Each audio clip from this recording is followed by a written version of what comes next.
guy is fun to watch. It's gone! Oh, wow! How about that? What a comeback! Ball game! Deep into the night. What a catch!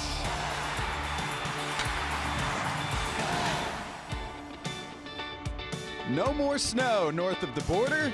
It's all clear, still cold, and right back through the gates we go after 7 hours of baseball yesterday. Yes, a doubleheader in this building. Oh so rare. The nightcap featuring the first extra inning affair for each side as we welcome everyone to MLB Live on Facebook Watch in Canada this afternoon for the Kansas City Royals and the Toronto Blue Jays at the Rogers Center.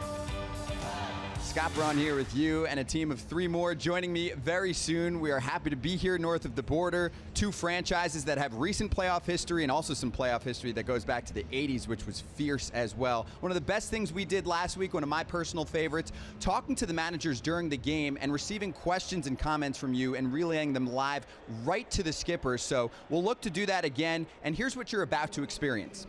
Get ready for a new way to watch baseball with Facebook's MLB Game of the Week. It's free, and you can watch it on your mobile device or desktop. This is an exclusive global broadcast, so it's only on Facebook. We'll have an analyst representing both teams every week, and we're watching with you. We want you to interact with us. Send your questions and comments anytime, and we'll talk. And we have help. A social media reporter will scroll through your comments and provide unique access from different areas of the stadium each week. Send us a pic from wherever you're watching the game. At work, on the train, at home, with your dog. This broadcast is all about you. Come on in.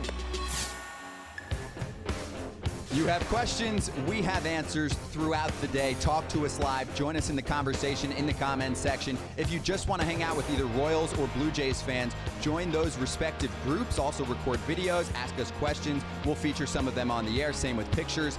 And if you don't want to see the comments and the reactions, just go to quiet mode. If you're on your mobile device, just take your finger, swipe it to the right.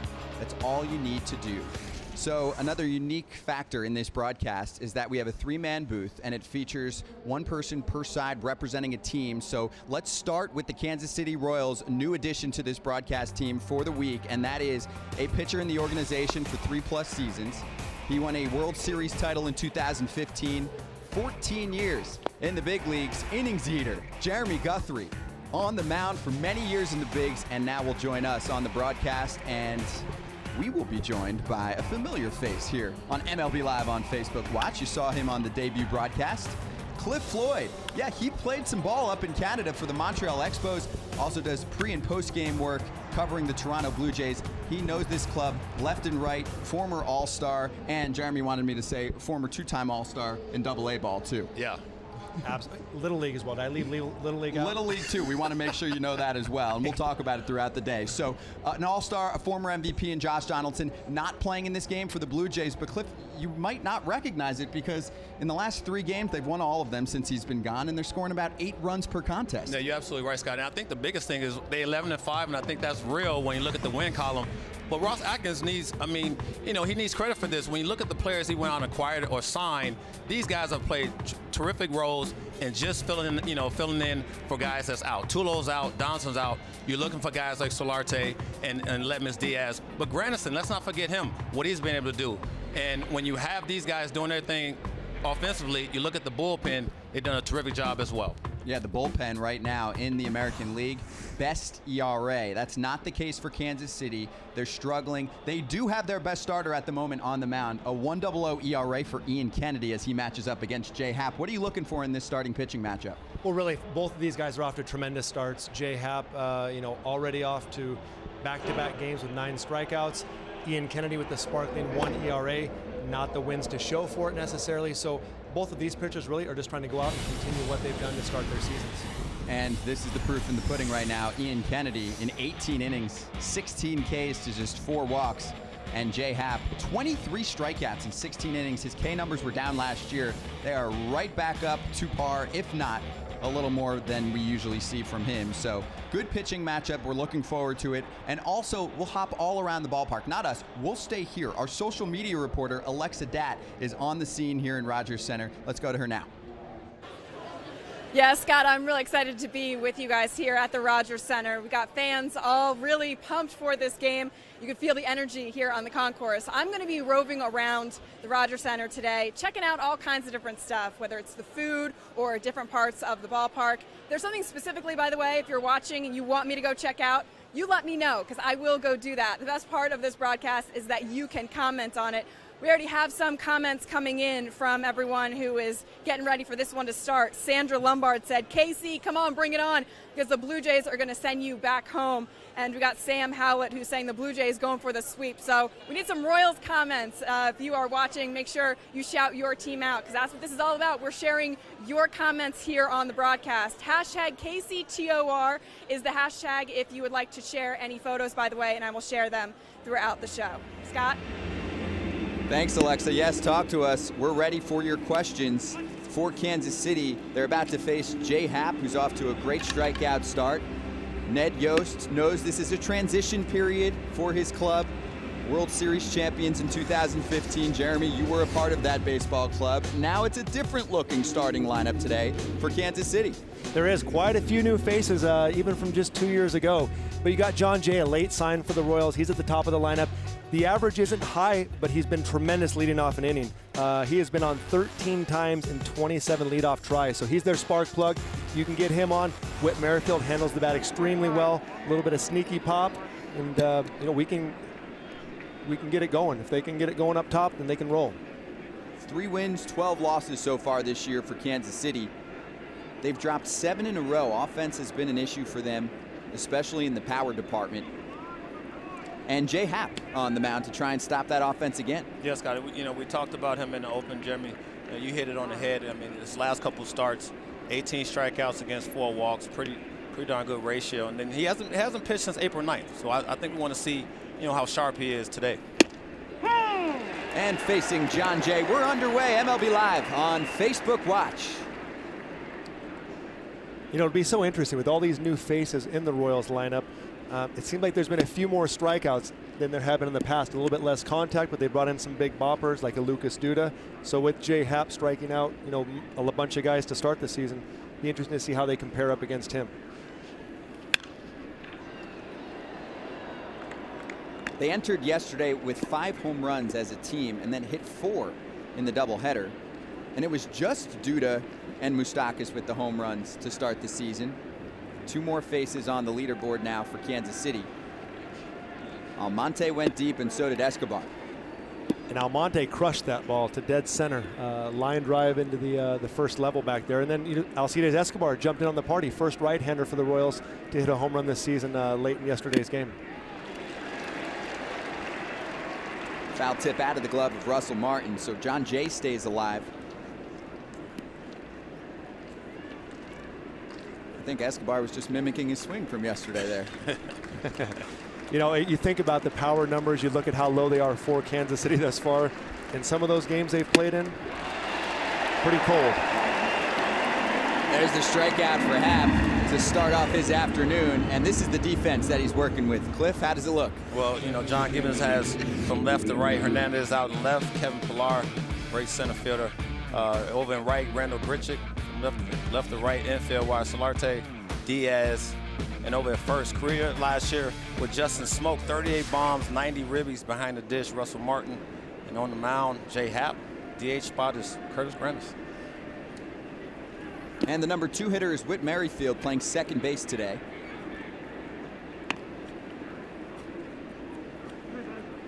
But you know what? We talked about those homers and talked about all the things the Royals are trying to do.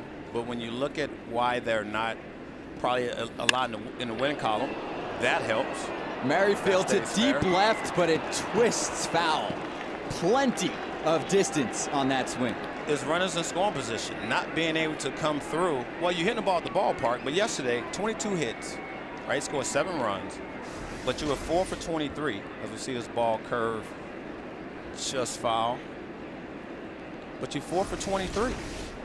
And that is not going to help you when you talk about a young squad, striking out a lot, but not being able to put the ball in play when you need it the most. Absolutely. I mean, you got to get those big hits, build the morale, get that momentum going, and that's something they're looking to get going today against a tough candidate to get it going against.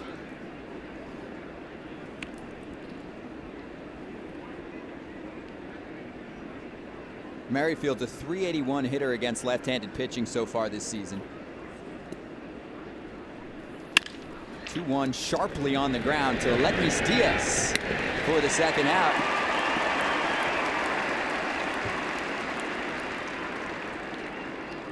This is my first time back at this ballpark since 2015 for the ALCS. And to my recollection, the whole dirt infield is a new sight for me to behold. Before they had the pods carved out around the bases. But I like it. It looks, brings a little bit more life to this park. It's one of my favorites to pitch in. And now it has kind of that traditional look of the dirt infield. Even from up here, it kind of caught my eye. A little easier for the infielders too, Cliff. First pitch swing in right field, and on the move is Randall Grichuk to make the catch and sit down the side. Mike Moustakas went after the first toss from Jay Happ, and it's a 1-2-3 top half of the frame. We'll get to the Blue Jays bottom of the order coming up here on MLB Live on Facebook Watch.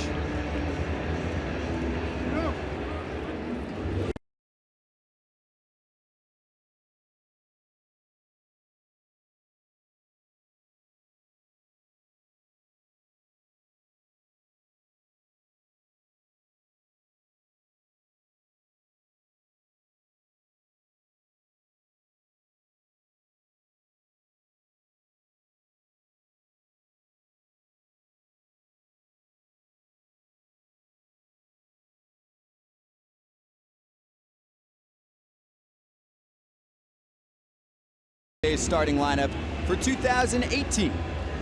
Well, you got Curtis Granderson leading off, Hernandez in the 2 spot, Justin Smoke, Solarte holding down the 4 spot while Josh Donaldson is out, Russell Martin, Kevin Pillar, Randall Grichuk had a nice day yesterday, Lemons Diaz in 8th, and Ngope. Did I say that right, Scotty? Gift Ngope. Gift Ngope. You nailed it.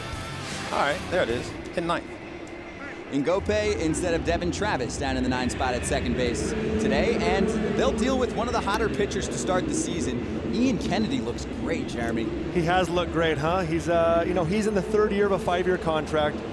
In all reality, who knows who he's pitching for, right? He's certainly pitching to win, but as these Royals, if they continue to struggle in his situation with over $38 million still due to him, who knows if he's pitching to be potentially a trade candidate later on. Either way, he's been lights out, 6 innings every single start.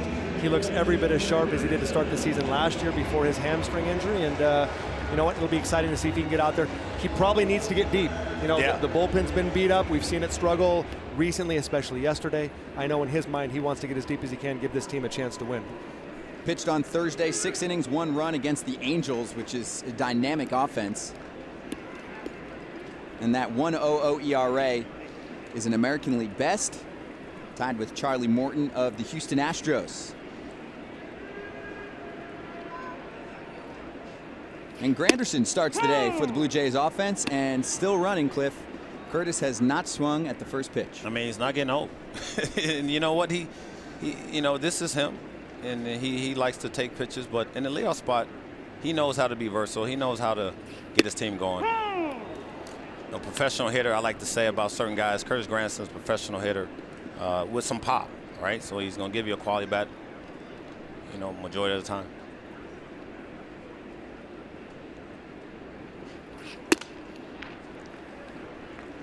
And we'll see Kennedy using a lot of fastballs. He's majority fastball, big curveball, one of his strikeout pitches, hard slider, and occasional changeup. James saying Ian Kennedy's dependable. Happ is on a different level. Ian Kennedy looks really strong to start his season, just like Happ picks up a strikeout. And that defense was in shift mode. The Royals defense setting up like this today. Yes, we got one of our 5 Brazilian-born players out in left field, Paulo Orlando. Almonte, the newcomer, in center. Soler in right. Moustakas back at third. Escobar at short. Merrifield at second. Duda at first. And Drew Butera filling in for the injured Salvador Perez, who I hear is rehabbing down in AA right now. That's right. They moved him up. Teoscar Hernandez goes after the first pitch from Kennedy. Salvi's moving pretty fast, though. I mean, he has some AA at-bats. Talking there, Yos. He's going to get behind the dish, catch some games, get back into a good flow of, being a Gold Glove catcher he is. Salvi's the heart and soul of this team. I mean, he really is. So I know he knows he wants to get back. He knows how much this team needs him. They have dearly missed him here in the first couple of weeks of the season. So if he can go, he's going to get back there and be there for the team. And he's just a workhorse. 3 weeks ago from today, he tore his MCL in his left knee, carrying luggage up a flight of stairs. Don't you guys have someone to do that for you? It's not the first time I've heard of it, actually. So I had a young pitcher, Hayden Penn, back in spring training of 2007 with the Orioles. Same issue, same injury, and missed some time because of it. So maybe we need to collectively bargain that as players to get some bellmen in the hotels and the houses. All this money we haven't, right, Jeremy? Like $5. 3-1 hot shot past Moustakas, and Teoscar Hernandez, who has been squaring everything up so far this season, is a one-out base runner. I mean, are there any listeners, watchers right now that would volunteer to be bellmen inside the home of a major league player? Because we are now taking applications. We will submit those to some of our former teammates, and we'll start there. So yeah, there it is. What are you at on Instagram, Jeremy? At the Real J Guts. Please DM me if you are willing to be a major league bellman. And comment below right now. We'll look for a few. If you can cook, that will be an additional bonus that will be well appreciated by most of these players, I know. So Hernandez on, and Justin Smoke up next. I'll tell you what, that ball by Hernandez was smoked. Wow. We talked to John Gibbons this morning, who said he hopes Hernandez and Grichuk will be in the corners outfield-wise for the Blue Jays for a long time. And it's good to see. I mean, what you want for these guys is ample opportunities to play. And it's crazy how things work themselves out where they get a chance to play more. But you make it hard for them to send you back to AAA. You make it hard for them to put you in a position where, you know, you come up, you hit the ball hard, you play defense, you make smart decisions on the base paths, and you never know. You could get, 100+ games consistently. That's what you want. Well, I remember Gibby down before the game said that, Teoscar was one of the tougher decisions they had to make. He earned being on the team. There it is. But because of numbers, he couldn't be on there. So he's getting his crack now as they told him he would. And I mean, that happens to just about every player at some point has a chance to be in the big leagues. They're told, hey, it's not your time. We need to put someone else there. It's just not right.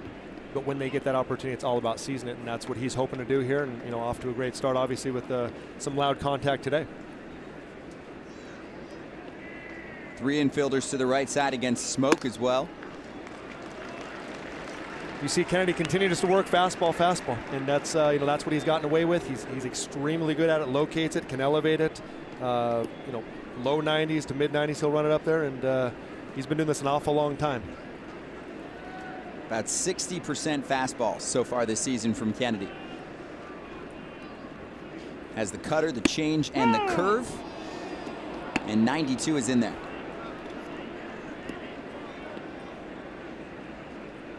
Smoke's actually slumping right now. He's 1 for his past 18. That's over a 5-game span, although he's walked 6 times. Goes after the 3-1. And that's into the seats. Do you think they're trying to pitch around him, Cliff? It's not so much pitch around. I think for him, he is that hot and cold type of hitter. But, when you mention the 6 walks, that keeps that 0 for 2, 0 for 3 as opposed to 0 for 4, right? And while he's slumping, it's not that bad because he still has a good eye. He's still going to give you a quality bat as he's giving you right now. Justin Smoke was not a guy I liked seeing. I can tell you that right now. When he stepped in the box, it wasn't a fun one for me. So, he'll continue to. He had a great year last year. Yeah, tremendous year. Breakout year last year. He's 31 years old. Yeah, 38 bombs, 90 ribbies. And that's hard down the line. It's a fair ball. Hernandez will move over to third, and he's being waved around. Smoke to second. It's an RBI double. Blue Jays on the board first. Did you say slump, Scotty? Oh, did I? Scotty said slump, and he heard my voice from the booth, and all of a sudden Justin Smoke is right back where he was last season. You see there's another fastball. And Smoke turns on it. Soler just airmails this thing. Yeah, you see Soler out there, and right, I know they've been working with him, and he's gotten stronger on some of his plays. That one right there was kind of a let me throw it in the vicinity and see if anyone's there to tag somebody. Saw a comment from James just now who said, hey, Scott, I know he's slumping, but he has the power to get out of it really quickly. I know it didn't go over the wall, but good call, James. And now Yangervis Solarte in the cleanup spot. When you have a good eye, you know, what happens is you get yourself in these 3-2 counts, these 3-1 counts, and you get yourself that fastball. If you have a good batting practice, you hope that it transitions over to the game that particular day, and you get that first at bat like that.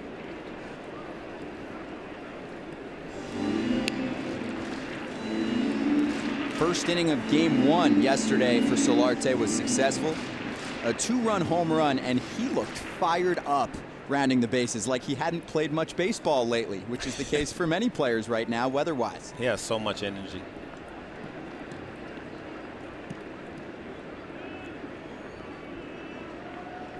Behind 0-2, and Kennedy gets him on 3 pitches. Right back at him again. You can see 2 strikes. He's still going to come at you with that fastball. Elevated a tick, run it in hard on your hands. He's got that good life to it.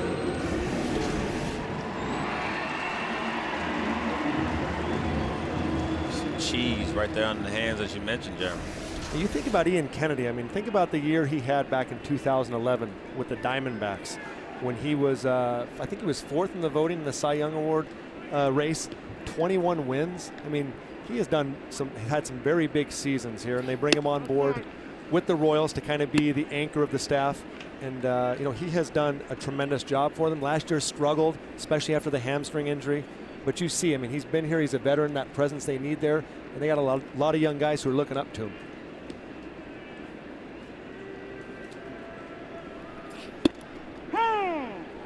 So enter Russell Martin facing a 1-1 count with 2 down. Justin Smoke with the RBI double, and the Blue Jays have the lead. Yeah, last 5 games, 0 for 17. He struck out 8 times.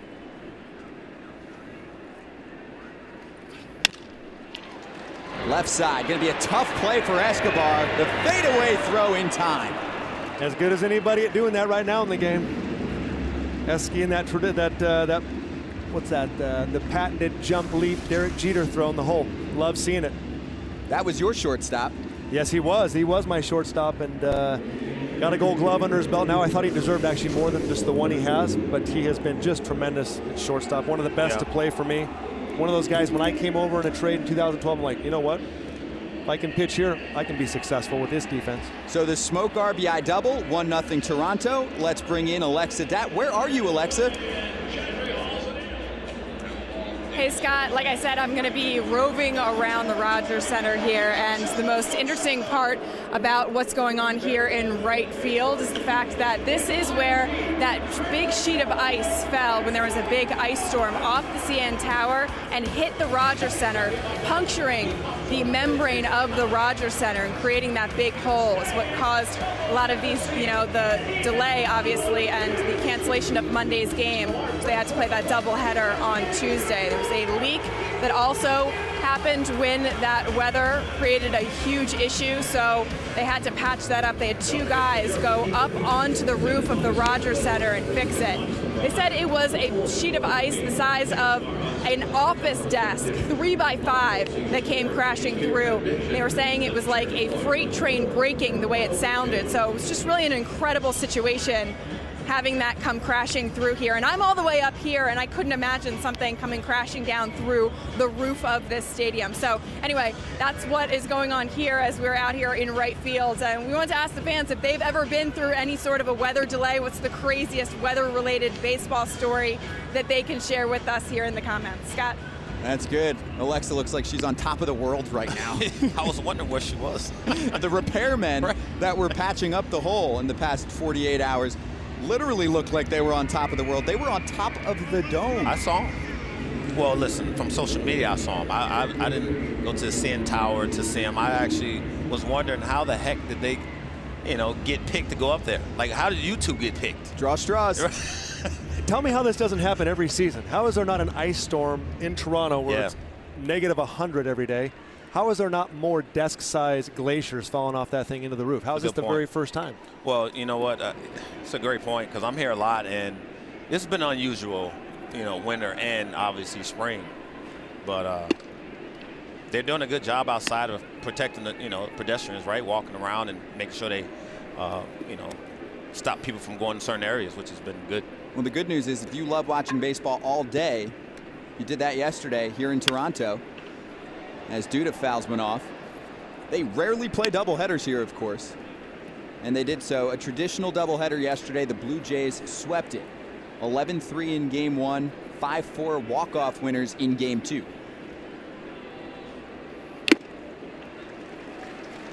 It's a good question, too. What's the most unusual reason for delay or cancellation of a game that you can remember? So we throw it out there and see what we'll get in the comments section, and I'll ask you guys in a moment, too.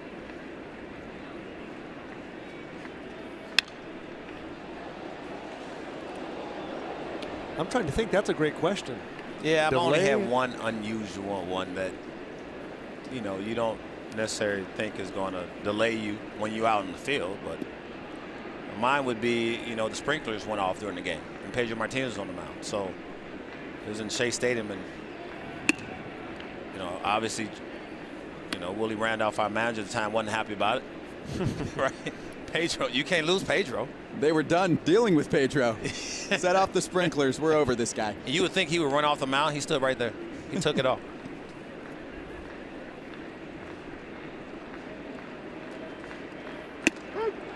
Haps 2-2 is in there, and that's his second strikeout. He's retired the first 4 Royals in order. And that fastball is his weapon of choice, even with 2 strikes. Loves to continue to fire it, elevated at the pitch before, raised the eyes a little bit, and then went right down low and away. Pretty much an unhittable pitch, or not much he could do with it, even if he had swung at it. And that's Jay Happ. He'll occasionally throw that slider off the plate, try to get you to chase, but you know what you're going to get.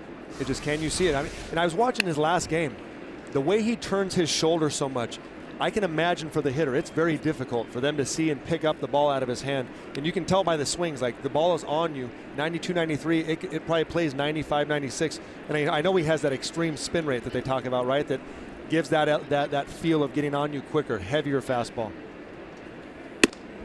Well, you talk about that, and for me as a hitter, Jeremy, facing a guy that turns his shoulder, I had to change. I had to sort of get closer to the plate to sort of try to eliminate that fastball or that location of what that pitch, and depending on what the umpires give him. The umpires give him a little bit off the plate. Guess what? I got as close as I could to make that pitch look more down the middle for me.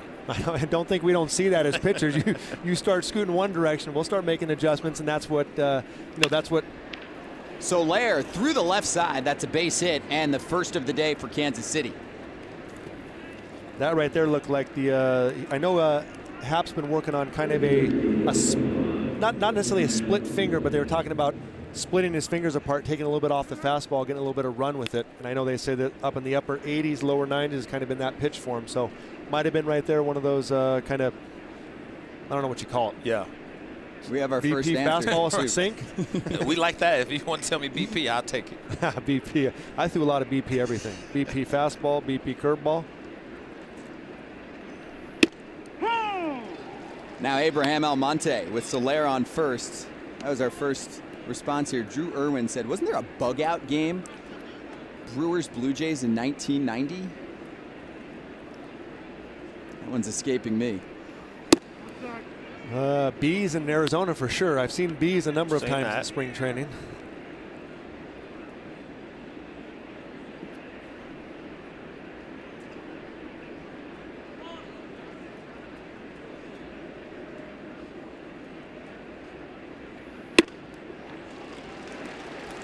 Looks like Abraham Almonte would like to join the right-handed home run party as well after joining the left-handed one with that swing right there. Newcomer to the team, obviously put in a good impression yesterday. Plays a strong outfield. Last week made a couple of phenomenal plays going back as he fills in for the injured Alex Gordon. So Almonte's a nice pickup for them. He's down on strikes. Third K for Jay Happ. That was just by you, right? That's just let me elevate and see if he'll chase again. Yes, he did. That's more of a straight fastball up in the zone. Yeah, working that four-seamer, good life, like we said earlier, just, rear back, tough to pick up. Throws hard too, huh? Big, tall lefty, brings it in there. First pitch swinging is Paolo Orlando. You can see guys struggling, even when it's a little bit down closer to the letters, they still can't get to it.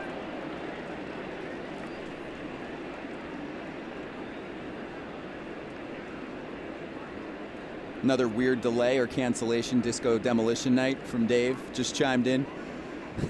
What was that on the south side of Chicago? South side? It's exactly how it sounds. Absolute party on the field. You do not want to pick up the trash the next day. What year was that? Do we recall? That one's not memorized. Well, Dave, hook us up. Comment below if you remember what year that was.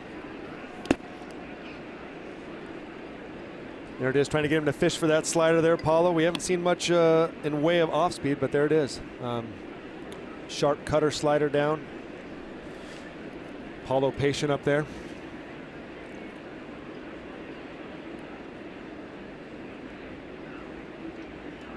Happ struck out Duda, Soler base hit. Still at first. And after the Almonte strikeout, 2-1 Sky. Calling forward smoke. In foul territory, drifting back right in front of Orlando to sit down the side. So a base hit, Soler, he is stranded. We'll get back to the Royals half of the second inning as they have a 1-0 lead. And they're doing significant offensive damage so far with Josh Donaldson on the disabled list. They miss him though. Well, Josh Donaldson missed 38 games, and boy, was he missed. Donaldson drives it to deep right center field. Gone! Well, he's looked like a different guy in recent days.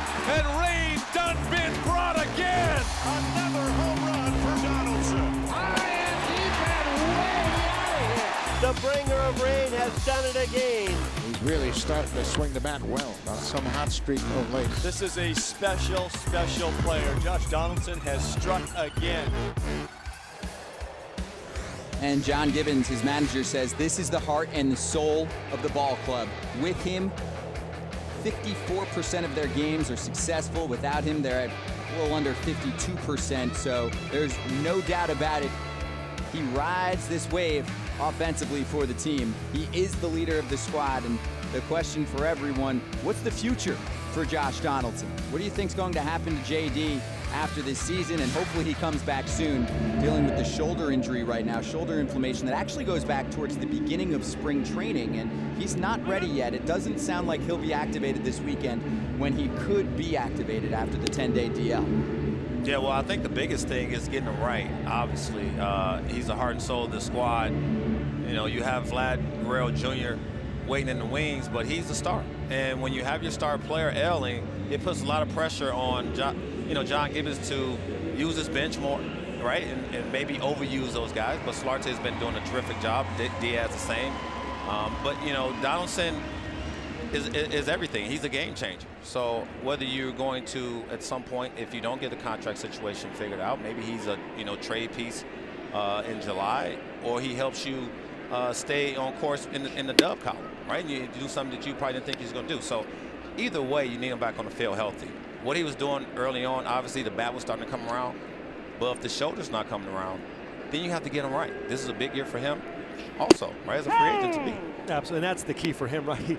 He's thinking about his future, not only now, how can he help this team, but what does he have coming forward. Right. And I know for a fact when you're Ian Kennedy and you're looking at that lineup and Josh Donaldson's not in it, what a huge relief that is for you as you prepare, thinking, okay, I don't have to go through the bringer of rain today. And so the fact that the Blue Jays have picked his slack up a little bit for the first week of this injury, pretty impressive for them, but certainly it's going to be tough for them to do it much longer, and hopefully he can get back sooner than later for their sake. Some responses rolling in on Donaldson. They understand Vlad Guerrero Jr. waiting. Here's Mark. Why? There's absolutely zero reason not to bring him back. If they're contending at the deadline, yes, from Kyle, but if not, he's gone. Patrick, he'll probably want more than the Blue Jays want to pay him. And that's Kevin Pillar with extra bases, rolling into the corner off the wall. And a leadoff double in the bottom of the second.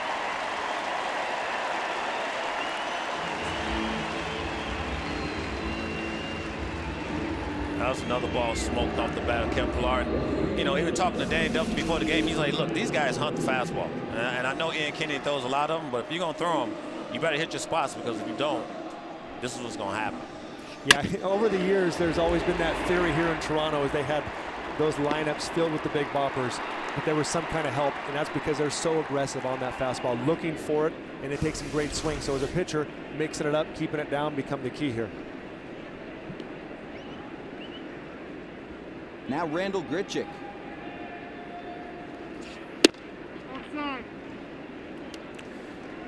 Good hard breaking ball right there, trying to get into Fish. Grichuk has struggled to start the year, so you know, a guy that you're looking here, hopefully keep him inside the infield, keep that runner on second with you know, with the no outs, lead off double. You're really trying to see if we can't keep that run from not scoring. I know that's on Kennedy's mind. Entered yesterday's doubleheader, 1 for 37, and went 2 for 7 in the 2 contests yesterday. No doubt about it. Yeah. He's struggling. He's scuffling to start the year. Home run's going to be big, but you know, he's scuffling out there.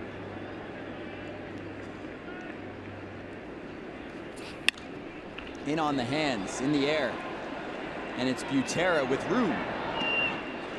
Great pitch right there, running it tough on the hands, hard fastball, good four-seamer. You get that pop-up, exactly what he's looking for, right? Keep the runner there at second base.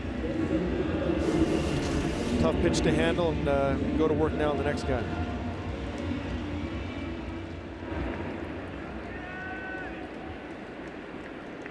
And up next, number 8 hitter Aledmys Diaz. Kennedy about to toss pitch number 30. Here in the second, gave up the RBI double to Justin Smoke back in the first.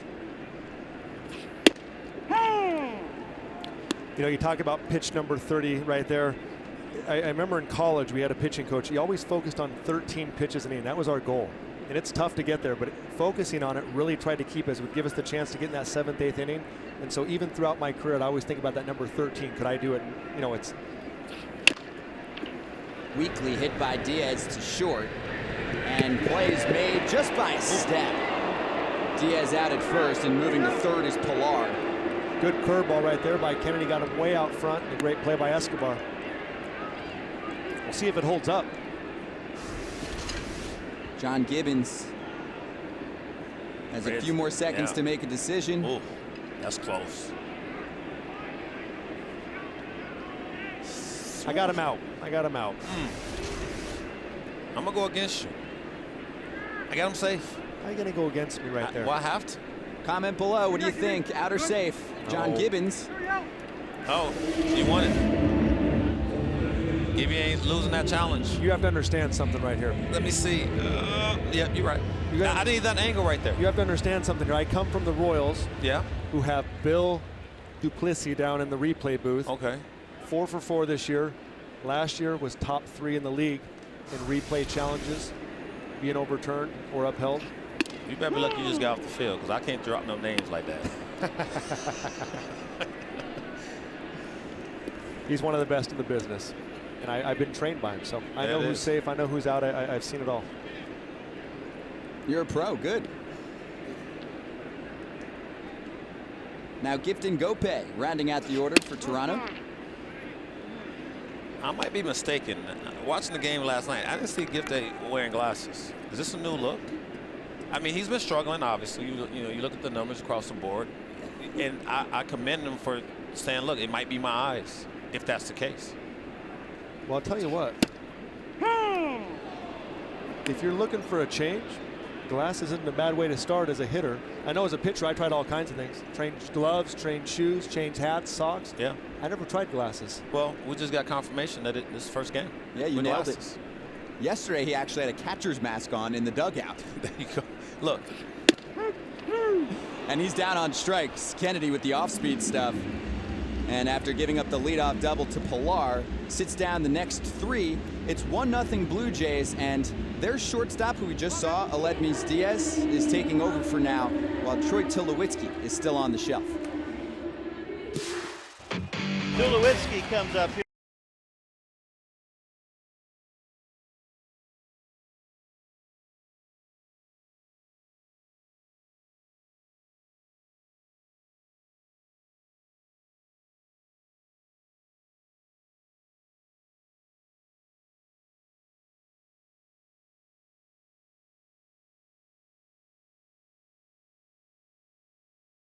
remove bone spurs on both ankles. 60-day disabled list. 6th time he's been on the shelf since joining the Toronto Blue Jays. And just a laundry list of injuries that goes back to his Colorado days. And it is difficult. Hey, you played up in Colorado for the Rockies, Jeremy, to go through a season up there. And then he comes over to Toronto later on in his career, playing on a different surface. And, I mean, I can just keep going here, and we'll just keep flowing through injuries, playing a little operation, unfortunately, for Tulowitzki, who has not been with the team so far this season. You know, and it's unfortunate. I did play with him in Colorado. Nobody wants to be on the field more than him. And so all of these injuries that he's endured throughout his career, I mean, it's obviously a grind mentally. The fact that he still continues to rehab, work as hard as he does is a credit to him. But, I mean, you can't even really blame the surface, right? A lot of players would complain about the turf field here leading to those injuries, but certainly a player with that list of ailments over his career probably can't even really point to them necessarily. But he's trying, I mean, Gibby said it before the game, he's trying to get back. He, you know, just tough. Tough if you're always encountering a new barrier. Like, you get over one hump and then there's another hump. And it just seems like that's been the case for the past, you know, decade for Troy. Yeah, so well, I've dealt with those injuries. That looked like me. You just, you know, make them darker and put my head there. That's what I went through my whole career. But you know, the one thing about that, just to add a little bit to it before we start the end, is it's more of how it derails you from your daily regimen, right? To be able to come to the park and not be able to do the things that's getting you ready for a 7 o'clock game, you got to do extra, and it wears on you. So to see him going through it, and the reason that's the reason why you have Diaz and Solarte. And that's past Solarte over at third, a base hit for Alcides Escobar. It's a good point, Cliff. I mean, I was fortunate throughout my career usually to stay healthy, not have to do that extra work. But those times where I did, I remember in spring training of 2016, my back was bothering me every single day, that extra time with the trainers, the extra time in the hot tub, getting ready. And that's not, you know, that's a small fraction of what you or a guy like Tulo and others go through. I mean, so you have to really respect the time and the effort that guys put in to try and get back and stay healthy for their teams. And so that's what we're asking everyone right now, and some comments coming in. How will you assess this Troy Tulowitzki trade 2+ years after it was made? I know how John Gibbons assessed it when he spoke to us this morning. He said what he brought to the team defensively in 2015 when we took the division and made it to the ALCS, there are no words to describe how much he meant to the team and how he took them to an elite level as a club, everyone looking at the work that he did at shortstop. Yeah, you're right. And look, I mean, when they acquired him from the Rockies, he was an elite player. The question was he going to be the same player when he left Colorado, right? And that was maybe offensively. But we saw Tulo make that jump throw. We saw him do things that a lot of shortstops weren't able to do, even with the height that he brings to the game every day. So, look, for me, I just want him to lead the game the way he wants to. He's done so much in his career that you want him to hang it up the way he wants to hang it up. And forget all the, you know, the accolades. I think it's more about, you know, playing between the white lines and giving the team, what he feels that they deserve, and that's just him being, adequate enough to play at a high level. That trade meant a lot to the team. Back in July of 2015, same season, David Price also joins the club, and the year before, they were silent at the trade deadline. Jose Bautista was very critical about it, and the team crumbled in August. Problem solved a year later by GM Alex Anthopoulos at the time, who loaded up. They did have to get rid of a lot of young pitching that they wanted to hold on to, but it was worth it. A magical 2-year ride for the Blue Jays, making it to the ALCS. And Butera is down on strikes. That is the 4th now of the game for J-Happ already. He's racking them up just like he has the previous 2 starts. Looked like the hard cutter in on the hands right there. And, nothing. Drew just couldn't pull the trigger on it. Yeah, this was bottom of the zone and perfect pitch, right? Whew. If you're going to clip the corners like that, I know Drew had some words for the umpire. Was it a strike? And honestly, like right there on the border, perfect pitch, nothing you can do about it. Back to one-hitter John Jay. Great catch down there by a fan. I thought that was so interesting, though, those comments by Gibby, that he gave that much credit to Tulo and his defense for really taking the team to the ALCS and that kind of impact. I mean, it makes you realize as a young player, it's not just about home runs, it's about everything you do on the field. In the air to left. Hernandez. 2 down.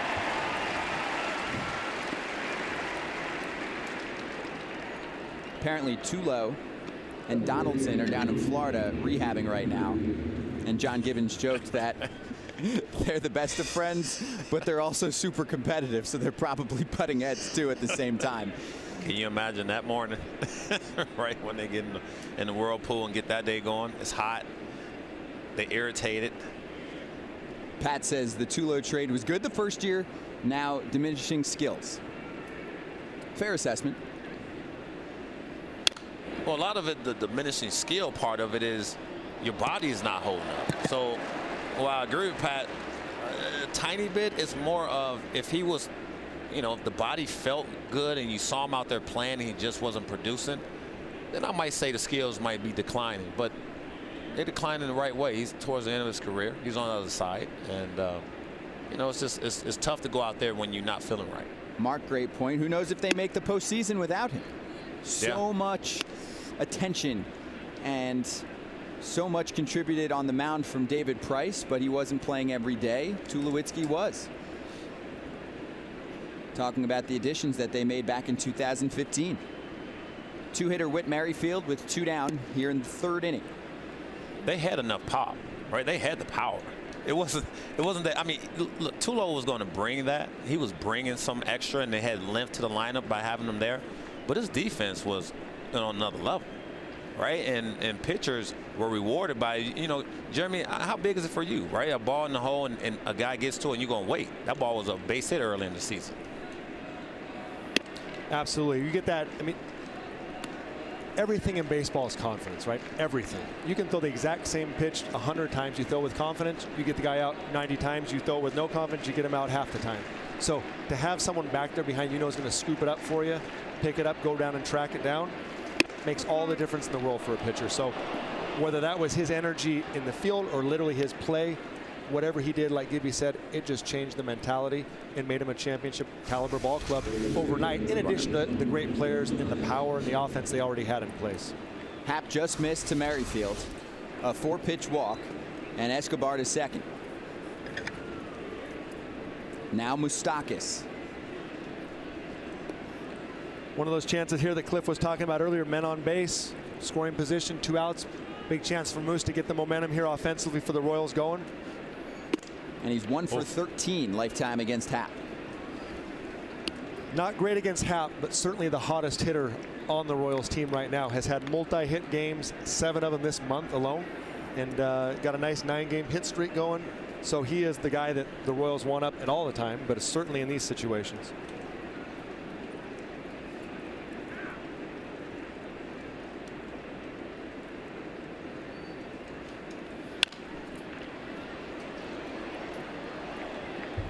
Well, just watching his batting practice earlier today, I mean, he didn't hit 1 ball until the last round to right field. Everything from, and they had a lefty guy throwing DP today.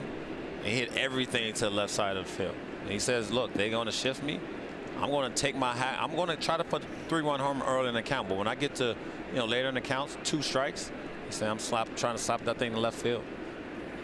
Moustakas was 5 for 9 yesterday, including his 4th home run of the season, a 2-strike, 2-out home run off a Jaime Garcia hanger. One more Tulo response. Jeff Hoffman hasn't done well since he went to the Rockies, so not a big loss in terms of prospect value. Great point.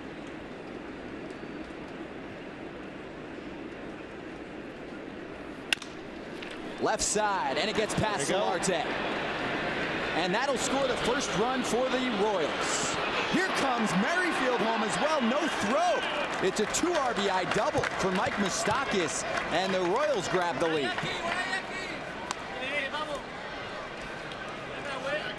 I play with a lot of guys who obviously have to make adjustments throughout their career. I give Moose as much credit as any former teammate I've ever had as a guy that could drive the ball to right, pull the ball for power, and had that as part of his game, so much so that he struggled sometimes to hit it to the left side, to take what the pitcher was giving. And to see that transformation in the last 2-3 seasons is phenomenal. And this is a hit right here. Who knows if he's even able to think that way back in 2013. But he has just continued to improve, and it's been impressive to me watching him as a teammate, a guy willing to make those changes and do that. And now it's it's coming to to huge fruition for him with the 38 home runs last year and just the ability to stay on left-handed pitching. I mean, all of these things are huge adjustments in his game that has taken him to that all-star caliber player. And I'll tell you what, to all you kids out there who want to watch running the bases, Whit Merrifield right there ran the bases. I mean, you can't run the bases better than he did. The ball down the line, the plays in front of him, and he cut the bags like you're supposed to and gets that extra run on the board. That's big, especially when you're 3-12. You have to be able to have guys that can do that and give you that lead early in the game to sort of maybe, you know, chill out Ian Kenny a little bit and not have, you know, have to be perfect. And to my point, he has a good lead. He knows the ball's right in front of him. Now, Jeremy, watch how he cuts his back. He knows he's going to score right there. He cuts third, and now he's scoring. He don't even need the third base coach to tell him. He don't even need to slide it. He knows he's going to slide in there safely from the fact that you're getting a good jump. And that's all premeditated. That's him knowing if a ball's in the gap or down the line, he has to get on his horses with 2 outs and try to score. 1-1 to Duda. And Happ's at 50 pitches here in the third. You know, Happ right here obviously trying to limit the damage to 2 runs. I would expect him probably to elevate. He elevated on him last at bat. Could go with the slider low and away, but I'd expect him to elevate the fastball again here.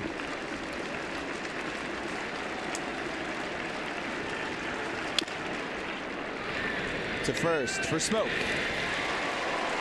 The Royals get 2 off the Moustakas double. And we enter the bottom of the third inning. MLB Live on Facebook Watch. Scott Braun, Jeremy Guthrie, Cliff Floyd, and Alexa Datt.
He'll do anything for you.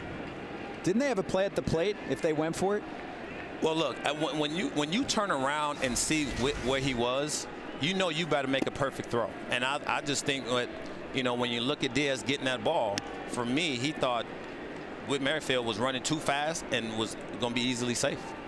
Yeah, I'll tell you what, as a pitcher, I'll take every throw I can to the plate trying to get a guy out. I mean, I don't care if the guy advances to third. I literally was cheering all of my outfielders to make a throw trying to clip a guy out. You know, get the guy at home, get the guy at third, get the guy at second. And that's how us pitchers are. You know, let's try to get someone out. So you Why want not? this throw right here? All day.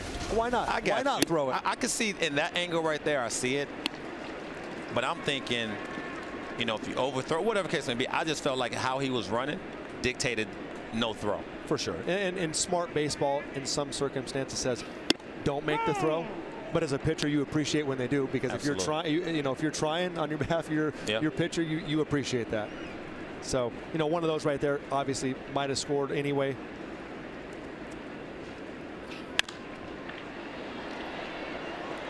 Kennedy trying to come back here from 3-0, obviously trying to get the first hitter out after those 2 runs by his team. Keep that momentum on their side, huge for the pitcher. If you can keep that momentum on your side, that was always one of those focuses. And at times it was a struggle. Like, you get those lead, you relax for a second, and next thing you know, you got 2 men on base, nobody out, and you're giving that lead back up. Nothing more deflating to your team, but Ian has done a great job in the past of that. And so now he's got to work with man on base. He'll be looking for that double play, see what he can do to try and, get that 0 on his, get that 0 up there on the board and get his team hitting again. Worked the count full, and Granderson with the free pass to start off the home half of the 3rd. Here's Teoscar Hernandez. Scored the lone run for the Blue Jays in the 1st. Brought in by Smoke.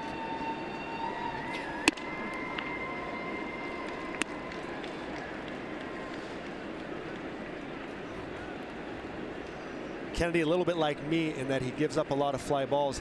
From his ground ball pitch seems to be his slider, hard slider going away from the right-hander. I'd look for him here to try and get that, up the middle, get that easy too.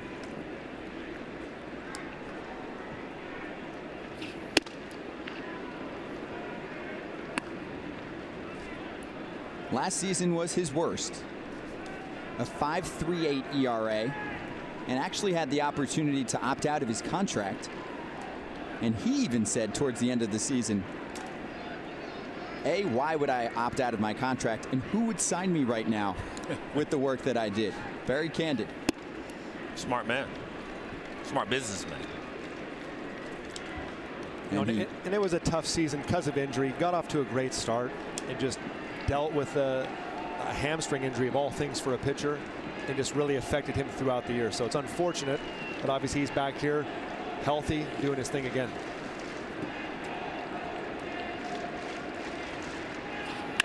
Hernandez to center field. Almonte gives it a look. It is way gone. Teoscar Hernandez muscles up for his first home run of the season, and the Blue Jays are back on top. My goodness. That ball was destroyed. Oh, my gosh.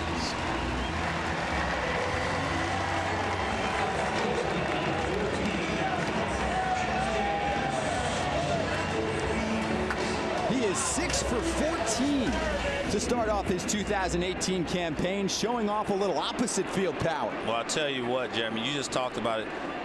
In trying to, get ahead of these guys, obviously in that situation behind, and Hernandez made them pay. Yeah, fastball that was elevated, but to the liking of the hitter's elevation, not a pitcher's pitch. And boy, got some impressive power to center, and now you know a little bit about what Gibby was talking about. Had that great spring and continued to swing in the bat with a lot of confidence.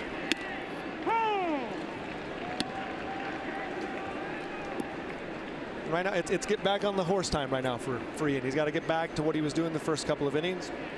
Lock in, keep the ball down as he will. Get going,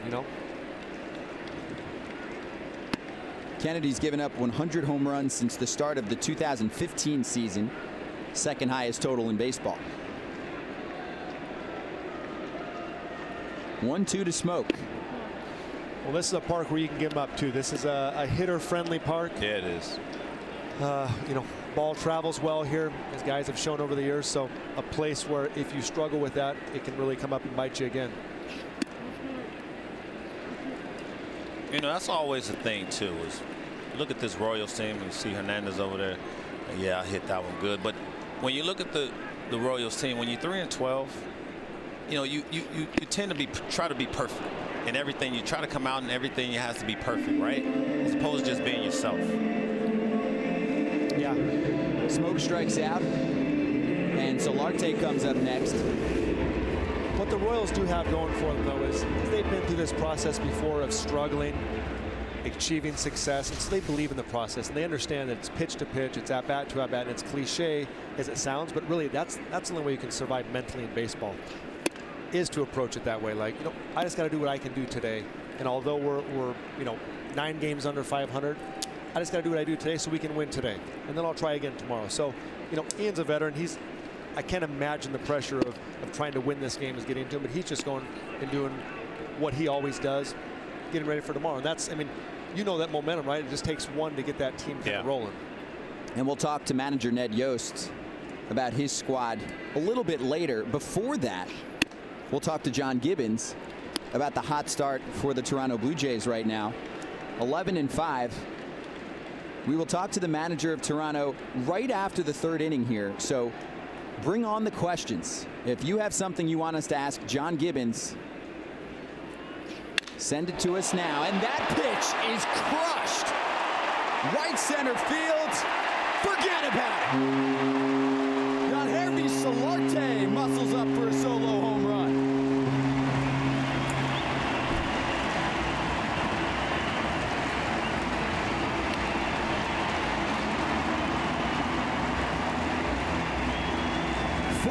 Blue Jays flex. Josh Donaldson, who?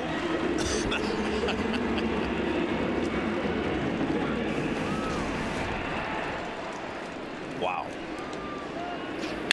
Another fastball, center cut, right down the middle.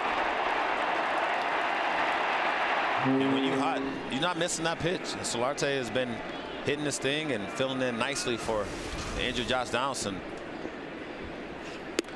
Got the little 3-0 green light right there for Solarte as well. When you're swinging well and everything, and you 11-5, everything's going, you know, as good as it can possibly go. Yeah, and Gibby's that type of manager. Fourth long ball of the season for Solarte. And now Russell Martin is ahead 3-0. It's one of those ones as a pitcher, you're like, okay, 3-0. I just got to get back in this count, you know, throw it somewhere he's probably taken. Boom, all of a sudden, crack, and, you know, another home run. So it's like one of those ones that can catch you off guard if you're not locked in, but the scouting report's there to kind of help you out. Right. Because that's a guy that'll swing 3-0, and like you said, when someone's hot, you just better know, you know, anticipate their swinging in any count. Most home runs given up since 2016, and a 4-pitch walk. Is he rattled now? You know, it's obviously this. It's been a tough inning right now. We started at the start of the inning talking about trying to keep the momentum on their side. It's certainly not on their side. So at this point, you know, going to get a pitching visit here and try and regroup, see if we can get through this. And he needs, you know, give some innings to the team, keep us. It's only a 2-run lead, so it's not like we're out of this ball game by any stretch if you're thinking the Royals. But say, get the ball down, get a double play here. We're right back in it. We'll go for it.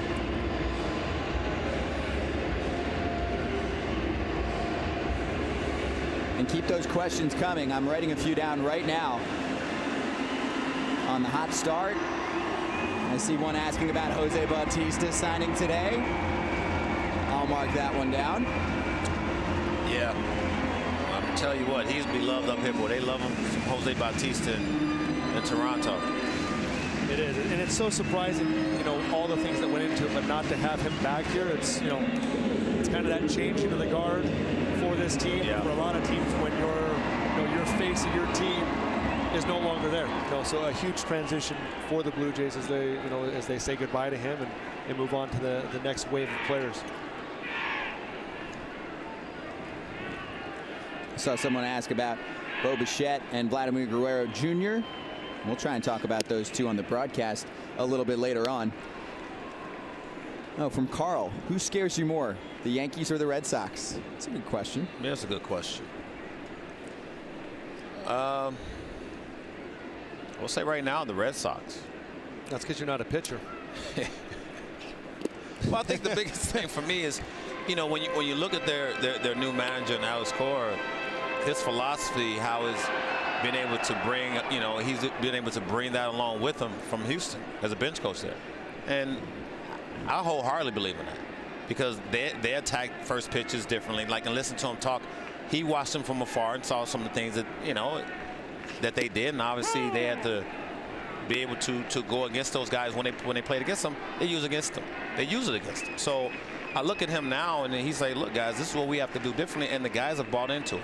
Whether that be Xander Bogaerts, who's hurt right now, or whatever the case may be, they've collectively as a group have bought into what he's brought as far as being aggressive. And then you sign J.D. Martinez, which, in my opinion, was a missing piece when you lost Big Pop. You can talk about Rick Porcello and all these other guys all you want. You need to fill that hole. And they filled it with J.D. Martinez, and I think it's let everybody chill a little bit. So I would say they're the scariest right now.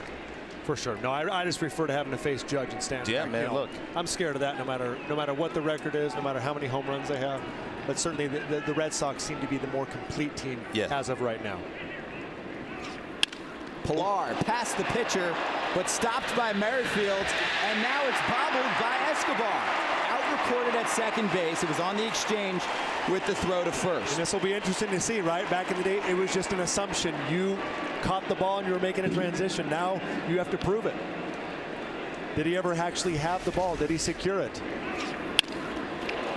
Great play by Merrifield to secure it first. Did he have the baseball? What does everyone think? It's a great point, Jeremy. That didn't give us. You know, this is one of those ones right here.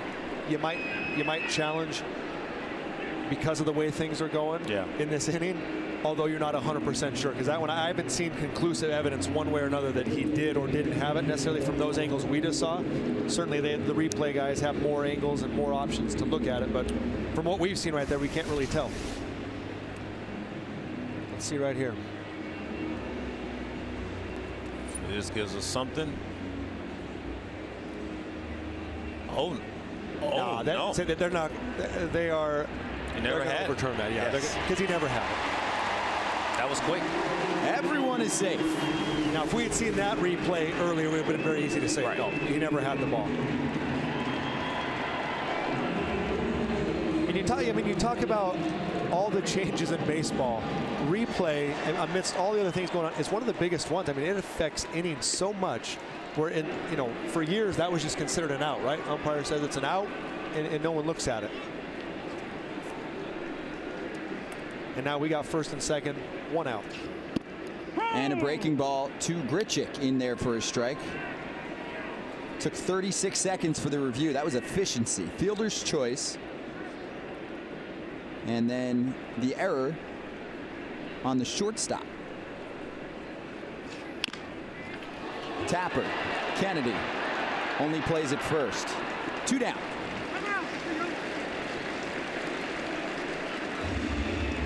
So Martin to third, and Pilar moves up to second.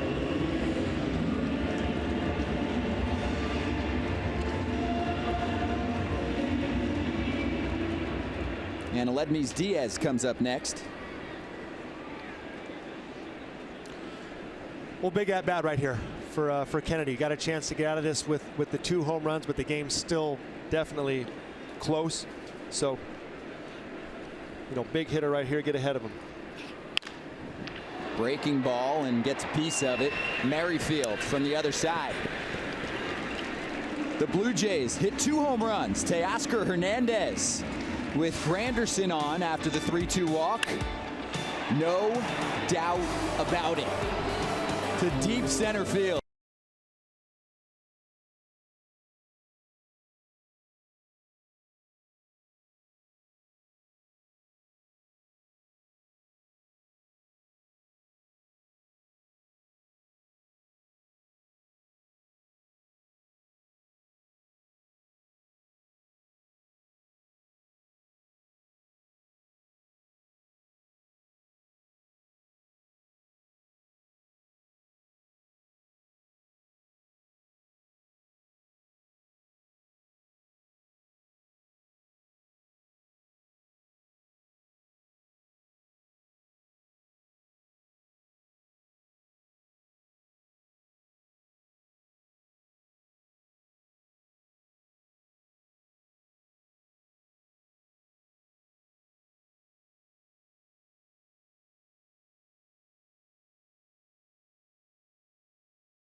He's so casual, so cool and calm at all times. John Gibbons.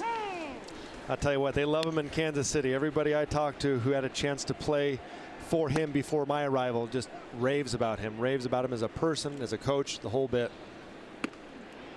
Soler, Almonte, and Orlando due up next for the Royals, and Ned Yost due up after this inning. Well, we was in there talking to Gibby earlier. I could have stayed in there all day, right? Just chatting it up about the game, about everything going around the game. Just hanging out boys club with Gibby. You know, he's been around. He's his second stint. He said they brought me back again, and that's how he is. He's cool, calm, and relaxed. And he was in no rush to get off the interview. Well, it's amazing. He talked about this ballpark, and this actually was one of my favorite ballparks to pitch in throughout my entire career. And a lot of it had to do with that mound. If you look at the mound, the amount of clay there, I used to say it was like Mount St. Helens versus like a little hill in your backyard. I feel like it's 6 inches taller than every other mound, and it makes you feel so close to the dish. So although it's a great hitter's park, I always found it to be an excellent pitcher's park as well. Just you felt so on top of the hitter, which is a really good feeling. I mean, look at it right there. You can see it in the camera, just how big it is. Monstrous. So let me ask you this. Strikeout for Soler. Before you retired, did you think about coming up here? I made phone calls left and right. Okay. And we even had the same regime who had drafted me, and Mark Shapiro, Ross Atkins, the GM. Those guys were with Cleveland when I was drafted in 2002. I mean, I didn't make the calls. I had my agent make the calls. Right. But, you know, apparently some success here north of the border wasn't enough to quite get me at the end of my career. Now Abraham Almonte, you should have sent them a booklet. Resume in Toronto. This could be yours. What would that resume have read? That's the real question. I mean, I remember having success here, but you never really know, right? You remember a lot of things as a player, and it's usually the good stuff, and then someone tells you the truth about it, and like, hey, you know what, honestly, you weren't that good, or you didn't quite do what you thought you did.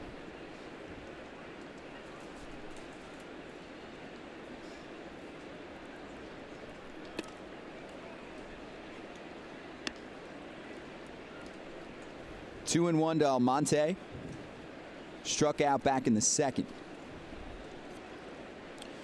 Jay Happ making a quick work of Soler in the leadoff spot, which is exactly what he's trying to do out there after that big inning. And looking for his 6th strikeout already here in inning number 4. Lead back in his hands. You know, we said it in the beginning. He's a hot pitcher, pitching with a ton of confidence and just elevating the fastball. Good deception. And guys are having a tough time putting the bat on it.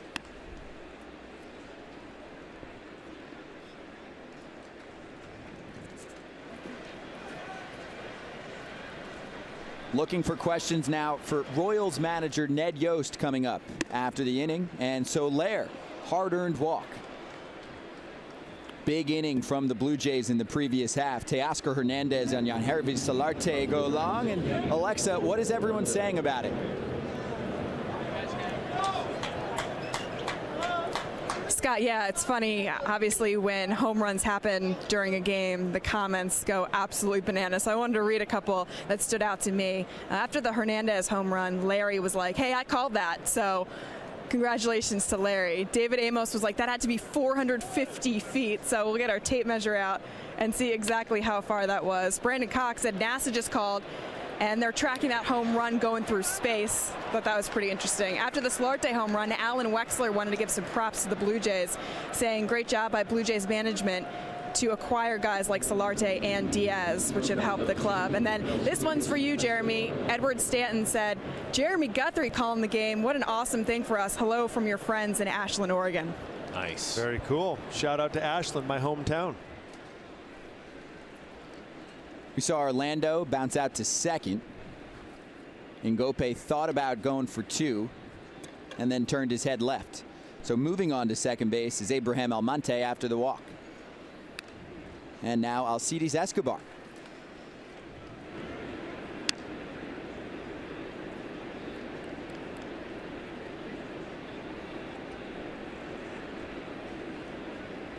Second batter in scoring position for Kansas City so far today.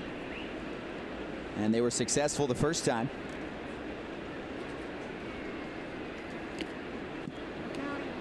Sounded like it clipped him a little bit, didn't it? And rounding third, though, just to make sure, is Almonte, and he'll have to head back. Run, say taggy. Escobar to first, hit by a pitch. And now 2 on for Kansas City, and number 9 hitter Drew Butera.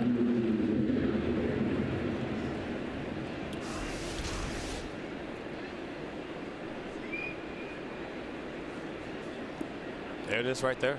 Pants leg move. That's the best HBP in the game. It stinks for the pitcher. Absolutely stinks.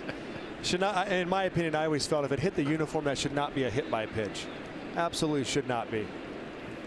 Guy can wear a big old baggy uniform up there and get more hit by pitch. It's not my fault, you know.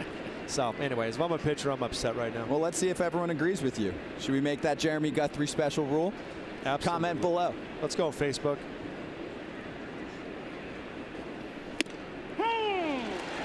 Still trying to work inside here on Butera. Looks like he's maybe trying to get a jam shot, get himself a ground ball, double play, get out of the end. Oh, sorry, 2 outs, just get an out, period. But still going in on Butera here. And keep in mind, looking for questions right now for manager Ned Yost. Expecting to talk to him after the inning, which ends right now. Jay Happ with another strikeout. His 6th of the game. Drew Butera goes down. And so do the Royals.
Better weather in the Midwest. Thanks, guys. Thank you. All right.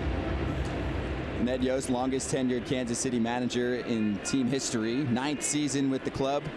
Also managed the Brewers from 2003 through 2008. And it's the Blue Jays portion of the 4th. Team's up by 2 after 2 home runs back in the 3rd. You know, Ned's in an interesting spot, right? Because he went through the first rebuild with the Royals leading up to the 2015 World Series and saw it come to fruition. And it's almost like now he's part of a semi kind of reset with his roster. A lot of young guys, some guys in the pipeline, new faces, but he's there again to try and help facilitate building towards it. So, you know, I think he has a lot of, he brings a lot of, what's the word, like, you know, experience to that process, which his guys can trust in, which goes a long way. It does go a long way. And, you know, it's a new, you know, when you think about how the game has changed and evolved, analytical, you know, a lot of things are different for him, and he has adjusted to. Right? He talked about, you know, quality control coach. Those are things he has to adjust to, but it's helped him out tremendously. And even though they are 3-12, you know, he's talked about how he's appreciated how the guys have went about their business, still working, still out before the games, you know, doing things you have to do to get this thing righted. It'll be a 2-2 count to Gift and Gope, and then back to the top of the order for Toronto.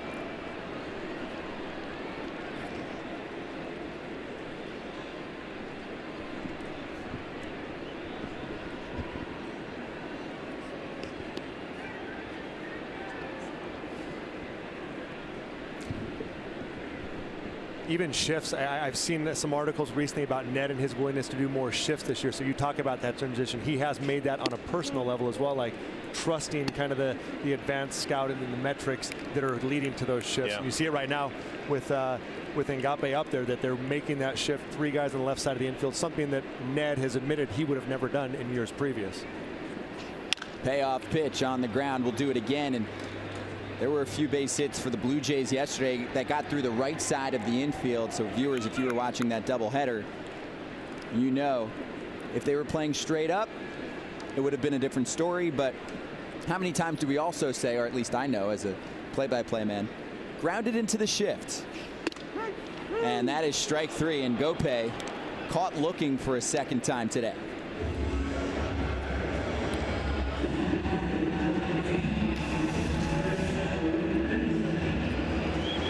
Oh, this is just straight fastball, a little tail on it, and Gope just takes it for a strike, and that shouldn't happen. When you work yourself into that count, you have to be hacked, especially at a pitch like that. Well, yeah, obviously Kennedy being aggressive, high pitch count early in the game. I don't know what you're necessarily expecting, but good fastball run past him. He'll be ready next at bat, I suppose. Back to Curtis Granderson, and a question here from Mark. You mentioned your favorite mound to pitch on Rogers Center. I'm curious what park had the mound that made you the most uncomfortable? Well, as quick as I am to say Toronto was my favorite mound to pitch off of, Boston Red Sox Fenway Park was my least favorite mound times 100. Felt like it was flat.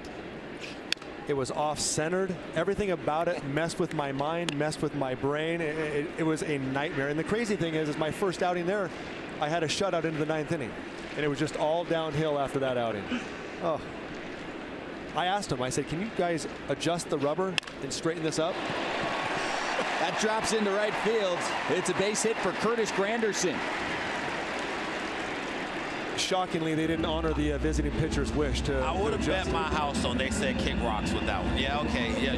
We're gonna do that for you. When you go in, we're gonna do that right before you go out there and touch the rubber. Wouldn't they say, Cliff, we're gonna mess it up more now? Hey, Guthrie doesn't like the mound. They're probably cracking up. They had a remote control that shifted it 4 feet to the left every time I went out to pitch, and then I see their guy looking all comfortable. Here's the other crazy part: like the bullpen mounds are money. And then you get on the game mound, you're throwing a flat ground uphill, off center, with a 200-foot fence and left. It's perfect. Teoscar Hernandez likes this batter's box. This time, though, to right center, and it's Almonte who makes the call. But Hernandez, base hit in the first, scored a run, and then the 2-run shot in the third. He's retired here in the 4th. For Justin Smoke up next. I'll tell you what, Hernandez looks hitterish, right? He looks like he's going to attack every pitch. He has a good idea of what he wants to do when he gets in that box. And Scotty, I don't know if he was going down this road with this, but when you say he likes to box, he looks like he likes to box. He's like he likes everything that's going on right now. Is that a thing? Yes, it is. It is a thing. So you have a favorite batter's box? I would say Toronto is one of my, is up there, top 3. The Yankees is number 1. Yep, they always had a good, the clay or whatever you call it. Look, your spikes get in there, and you don't have the holes to deal with certain guys getting there, and they dig down as far as they can possibly dig. I'm like, well, how do you hit if your spikes are that deep into dirt? But now you see a lot of guys wearing the plastic spikes. I was a guy that wore plastic spikes. I wasn't a metal guy, and. You know what I found fascinating about Yankee Stadium's clay is it's one of those deals when you step on it, it would just leave the perfect little spike marks, and nothing else would happen. There'd just be little straight edge spike marks all over the mound of the batter's box. Smoke into the shift, getting up Merrifield to make the play. Crafty there by Merrifield, moving all over the field again, making plays. And I'll say this, we're expected to be joined by Danny Duffy in a moment. Any questions for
fans as you made those pleas to stay in Kansas City this season? Well, you know, I've been really fortunate to be able to play for the Royals, and the fan base is just unreal, as you know, Jared. And you know, I didn't sign back to go anywhere, man. I want to be a Royal for the rest of my career. So, you know, that's just where I'm at, man. And you know, social media is there, and it's a tool to use to spread positivity, and I positively want to remain in Kansas City.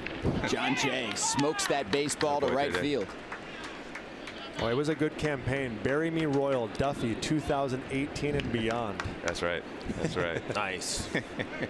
Hey, how was your workout the last couple days here at Rogers Center when they were patching up the roof before your start yesterday? Oh, dude, I was chomping at the bit to go out and run, man. It's for one, I mean, there's, you know, truckloads of ice falling out of the sky, so that's been kind of rough, but it hasn't been too bad. You know, we were out in the garage and downstairs in our throwing program, so that was a little bit different. But you know, when life gives you lemons, you got to make lemonade. That ball's gone, boys.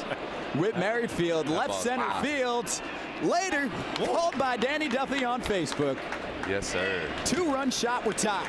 I want to stay on with you guys for a little longer. We're scalding the ball right now. You can have the whole half inning, Danny, if you want it. Bro, I'm all over it. Questions are coming in fast and furious, too. Any chance to talk to Jeremy Guthrie, you already know. Hey, I appreciate it. I appreciate it. Hey, not many people know about your running prowess, how much of a runner you are. Tell me what you did today as your workout following your start yesterday. I ran the whole lower bowl down here, up the stairs and down the stairs. So that baby Whit, great baseball man right there. Oh, tremendous baseball man. Oh boy. You know, I ran quite a ways. So in the off season, I'll keep it to about 10 miles a day. That's the cap. And then I start kind of getting fatigued. But, you know, Jared, me and you used to go up in Seattle and run the top bowl every once in a while. So we, you know, us pitchers are out there a little bit, but we got to make sure we stay in our routine no matter what it is. Yeah, I'm a little disappointed you didn't do top bowl here at Rogers Center. It's a steep one. Yeah, you know, I'm a little top heavy. I kind of got this noggin on top of my neck. And if I go too hard going downhill, I might fall a few stories. Hey, you know, we talked about before the game. We was talking about the, you know, the grind of it, right? And I was telling you that 95 off the fingertips look mighty good right now. You know, you saying just to grind of the up and down, right? It's gonna be 92 at times, and then sometimes it's gonna be 95. Yeah, man. I mean, I just kind of go with what I got, and you always pitch to your strengths. You know, there's certain hitters who have tendencies and certain hitters who are, you know, different than others, but when it comes down to it, you got to be comfortable in what you got, and I think that's what's gotten me here. So I just kind of grip it and rip it, man. Strike 3 to Mike Moustakas, so 1 down in a tie game. And a question from Jeff for you, Danny. Tell us a story about Jeremy Guthrie. Sure. Oh no. Uh-oh. Oh no. Man, there's plenty of them, man. I mean, you know, I think him introducing me to this great city that we're in right now. We were walking around in 2014, night walk too, man, and kind of went up to Toronto's version of Times Square, I guess. I can't remember what it's called, but really cool, a lot of lights, a lot of really cool places. If you spend enough time with Jeremy Guthrie, you're gonna find a lot of cool nooks and crannies in every city that you go to. We will find some nooks and crannies. But tell me about the concert we went to that night. Do you recall that? Hey, Robin Thicke, man. Well, even more so Avril Lavigne, right? Oh, yes, indeed. Yes. Canada's own Avril Lavigne and Robin Thicke. We were witnesses that evening. That was some kind of cool. That was some kind of cool. I remember Robin Thicke walking past us. We go, Robin, what's up? He goes, what's up, baby? It's like, yeah, that guy is that 24/7. There it is. The best part of the entire evening was this. They say, guys, Robin Thicke's going to come. If you guys want to meet him right now, he's going to come and say hi to the group. But Avril Lavigne's going on stage. And I'm like, I'm out. Yeah. And I went to see Avril Lavigne, and Duffy stuck back to meet Robin Thicke. I'm like, he's like, dude, where'd you go? I said, I'm not missing Avril Lavigne for nobody. That's right. That's right. You stay true to your colors, Jerry. Especially in Canada. That's like seeing a home game. Avril Lavigne in Canada in concert, right? I kind of compare that to me seeing Bob Marley in concert. Oh. Like that's your version for sure. Now What does she sing? What does she sing? Let's see, Complicated. What's the one that you were just vibing to, bro? It's a dang cold night. Yeah, you know what I'm talking about. Yeah. Wait, keep that going. What were you saying? Bro, I don't know it yet, Danny. I was about to say, Danny, what was that? Keep going. Bro, the acoustics are so off in this dome. I can't gift you guys with my vocal talents right now. Great call on the Whit Merrifield home run, though. And let me get a couple more questions in before the inning ends. So Ryan asked, do you want to see any kind of rule on shifts, or are you cool with them? You know, I don't know. I don't think that I'm mentally equipped to really get down to the nitty-gritty of the numbers of it all. And supposedly it's like playing blackjack. You know, if you play the deck the right way, it's going to be in your favor a lot more than not.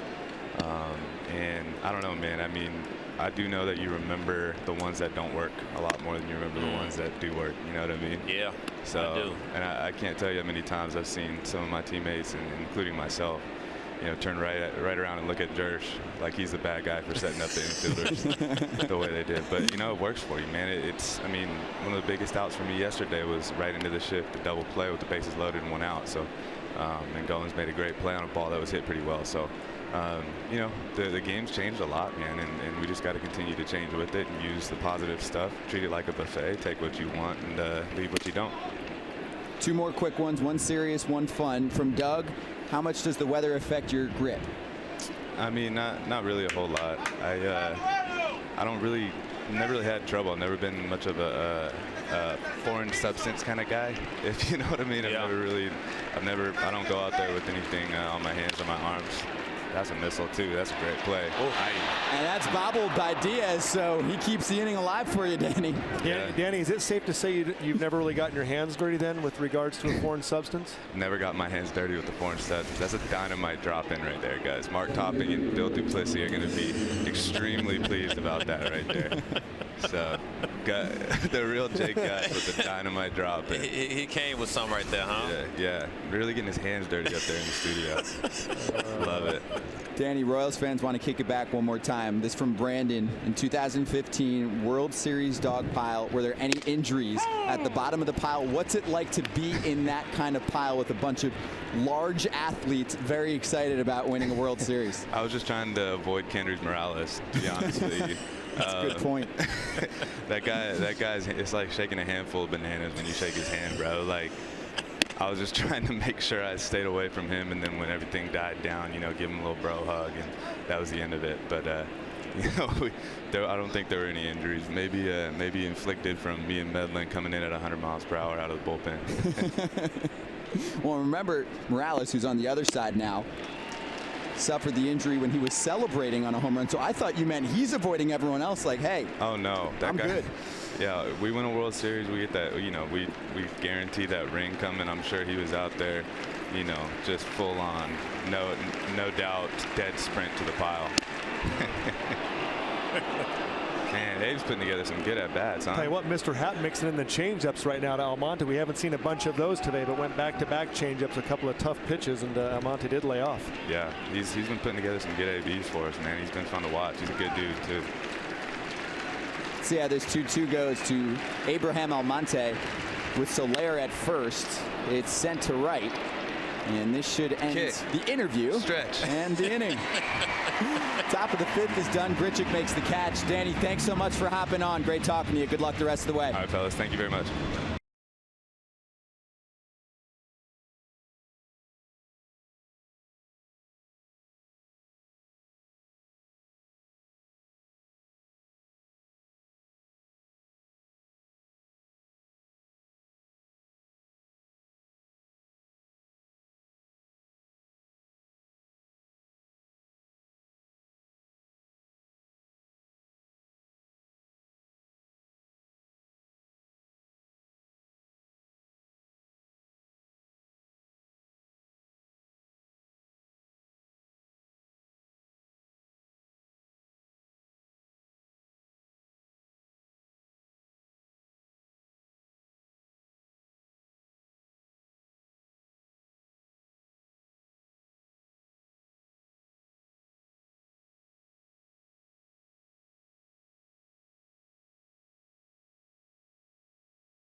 both seasons. You got me all nostalgic and teary-eyed over here now, Scotty. Holy cow. Uh-oh. What a run. Look at my man's. He's taking a little nap. Yeah, he didn't see the highlights apparently. No. It's Yangervis Solarte, Russell Martin, and Kevin Pillar due up in the home half of the 5th. I'm going to tell you what, during that run, coming up here to Toronto is one of the things I look forward to the most. With this crowd, see this stadium packed, white towels, just ready to go in the playoff atmosphere. It was a pretty electric scene here. What's crazy is the droughts, too. I always think about the droughts for these two franchises, and I'll throw this out there to everyone. What was the craziest drought that you've ever witnessed in baseball history? And if everyone's thinking Cubs World Series, then go beyond that. Give me something else, because for the Royals, they didn't make the postseason from 1985 until 2014. And for the Blue Jays, they also had, after the Royals snapped their streak, 1 year later, longest streak in the 4 major sports in North America, it belonged to the Blue Jays. They won in 1992 and 93 World Series titles. Didn't make the postseason until 2015 after that. 21 years. Any other droughts come to mind? Let us know.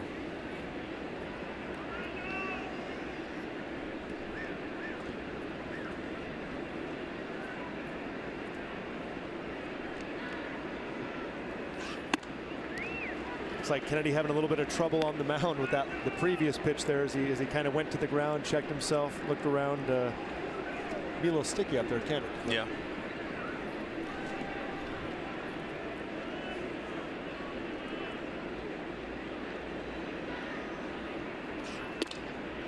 Wow. Ball forward to Solarte. Remember last trip, back in the 3rd. Homer in back-to-back days now for Yangervis. Oh, he knew it. See it right there, 3-0 count staring at you in the face. You know, people say they like to swing 3-0 around here, so there you go. I think it's a great idea. You know, if you give them, you have the confidence in them to do it, why not? And like he said, it'll make that pitcher have to respect that so much. Well, I know for me, when I knew a guy swung 3-0, typically Salvi was really good about saying, hey, he'd point to his mask and say, this guy's swinging, be ready. Don't just throw it in here, lay it in here for me. Be prepared for him to take a pass at it. The two new additions on the left side of the infield, Diaz and Solarte, both have 4 home runs apiece. Doesn't look like Ian Kennedy's in love with this mound like you are. No, you know what? I'll have to talk to him about that afterward. I mean, they're having some relationship problems right now. And we're back in the same situation as we were earlier, right? Yep. A couple of runs for the Royals, looking to shut it down and keep it tied up. Now, that's something, not to cut you off, is that something you think about running back out there after the inning, as far as the mental side of it, knowing that you gave up a couple runs last time, right? And then you come back to the team, get you right back in there, and you fighting again. Do you think about going out there and shutting it down as opposed to just going out there and being yourself? You know, it depends. Sometimes you are thinking about it. Other times you're just locked in on the game. So I can say in my experience, there was a little bit of both in each of those circumstances. But 0-2 misses to Martin. In this type of back and forth game, it's certainly on your mind. Okay, we were behind or we were ahead. We gave it up. We've come back. You know, you want to reward the team, especially the offense, for the big swings and keep that momentum on your side. I think I saw JG inscribed on the hill there. The JG Memorial Mound. No, you know, I'll talk to the mound afterward and ask him what his problem was with Ian. But looks like they've resolved their issues here with the strikeout. Yes, Martin strikes out, and Pillar comes up, and check out the drop. Ball falls off the table. Ow, Russ. That's the good one right there. Looked like everyone was a little bit confused with all that movement there. So.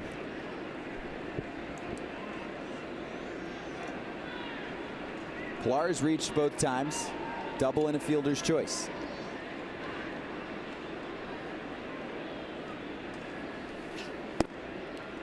Good breaking ball there. Didn't get the call, but pretty nice pitch to lead off the at-bat, huh? I remember I threw a pitch one time here, a curveball. First pitch to Matt Stairs. He hit it about 10 rows. I think it was foul, but he hammered it. And I told Millar afterward, I told Kevin, I was with the Orioles, I said, he's sitting first pitch curve.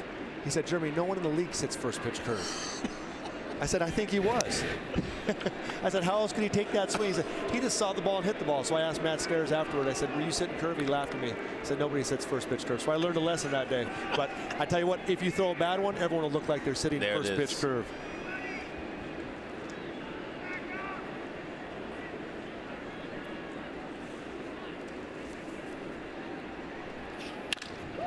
Ripped over short, base hit, Kevin Pillar.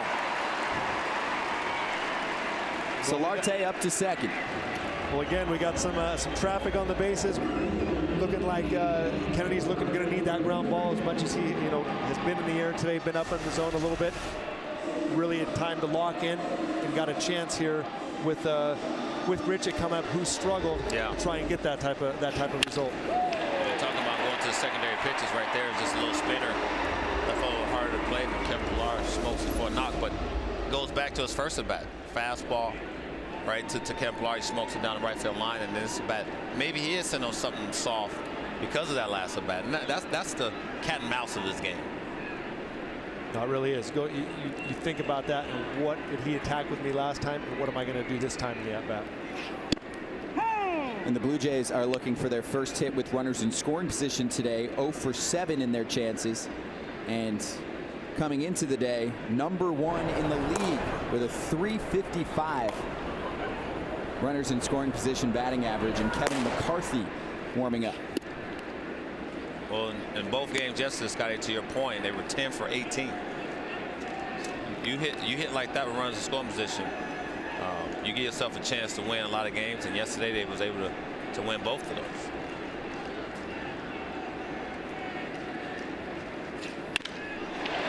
Clocked left field. Orlando dropped it. Solarte coming home, and the throw is way late. Blue Jays take the lead. Orlando having trouble with the lights. Tough break right there for Ian. Has a chance to get that second out. Paulo got there in time, but obviously couldn't bring it in. Well, fellas, this ball is smoked. He got turned around. We saw this late, and when he turns around the last time, you see the ball hits him in the heel, and he sort of loses it, but it's always a tough play, especially when that ball is hit that hard. Solarte, you see him in our screen right there. Good base running. Keep your eyes on the ball. When he drops it, he's able to get some good speed and score. Error on the left fielder moves Pillar to second. Grichuk is aboard. Solarte scores, and Diaz swings through the first pitch from Ian Kennedy. Well, we talked about, you see Solarte keeping his eye on it. Kevin Pillar gets his, not going to second base wholeheartedly, but Solarte was able to read it and then get a jump and score. Good base run.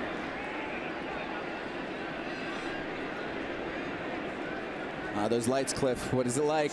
Well, you're in no man's land. So it's the worst feeling in the world. It's almost like that's second to the sun balls, right? You get the balls up in the sun, and obviously you lose them at times. But that right there, I think it was just on how hard the ball was hit. It turned him around. He picked it up late, and then you hoping the ball finds a web, and you see him right there shaking his hand. That ball hit hard on that hill. And a really tough break for Kennedy. Obviously, as he approaches 100 pitches, he knows the outing's coming to an end. He's able to get that big out right there, first and second, maybe get the third out, go in there and get a chance to get the win for the team. But now he's scuffling. Runner scored, 1 out. And he needs this. Butera in foul territory, and Diaz is retired. That was on the 100th pitch from Ian Kennedy.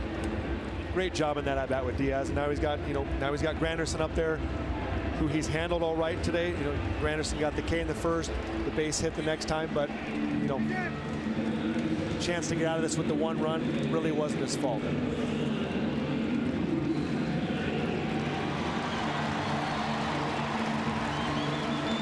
And Luke Maile will come in and be a pinch hitter for Gift Ngope. The big man yesterday in the 10th inning with a walk-off knock to send the Blue Jays to a doubleheader sweep of Kansas City. By far the best line postgame came from the starting catcher, Russell Martin. And for me, I love just talking about, you know, talking to Gibby Day when he said, look, Luke, I don't want to pitch in for him. I want to see what he got, right? If you don't see what he has, how do you know what he ever going to do in certain situations? So, do you want that line from Martin? Did you hear what he said after the game yesterday? And that is clocked. Left field gets through, and it'll score another run for Toronto. Pilar head first, and he's in there. Another RBI for Luke Maile. He's up to 8 on the season, had 7 all of last year. As Russell Martin said after the game, I got Maile just like Wally Pipp. This guy can swing it with some extra time this season. See the big smile on the face. He's riding his wave, man. It's always good to see guys who are hitting the ball well and seeing the ball well get opportunities, and you know, and Gibby's getting more and more, and the more you hit, the more opportunities you get. And Luke Maile is taking advantage of it. And now Curtis Granderson digging in. A 2-out rally for the Blue Jays and a check over to second. I'll never forget one of my coaches, Tommy Harper, and when I got to the league in Montreal, he goes, if you hit, they'll find a place for you to play. They believe that. So here's the question for everyone right now watching on Facebook before we're joined by Aaron Sanchez after the inning. Would you take Ian Kennedy out right now? Yes or no, Jeremy? I let him face this hitter. Gets this guy out, you know, get through the inning. Probably last hitter for me, though. Lefty-righty matchup doesn't bother you? You know, as much as they've struggled in the bullpen, let Ian get this out. To Ned's point earlier in the dugout or in the clubhouse when he was talking, he likes to give his relief pitchers a clean inning to start. So, you know, as much as they've struggled, putting him out there with 2 men on base or bases loaded, probably not what he wants to do with them, especially a young reliever in McCarthy. Grichuk on second, Maile on first, and Granderson pops it up. And Moustakas won't get there. Look, for me, the only reason I would take him out in this situation is if I had a lefty warming up. And I had a lefty specialist, right? And he's going to come in and get Curtis Granderson out 99% of the time, then I'll take him out.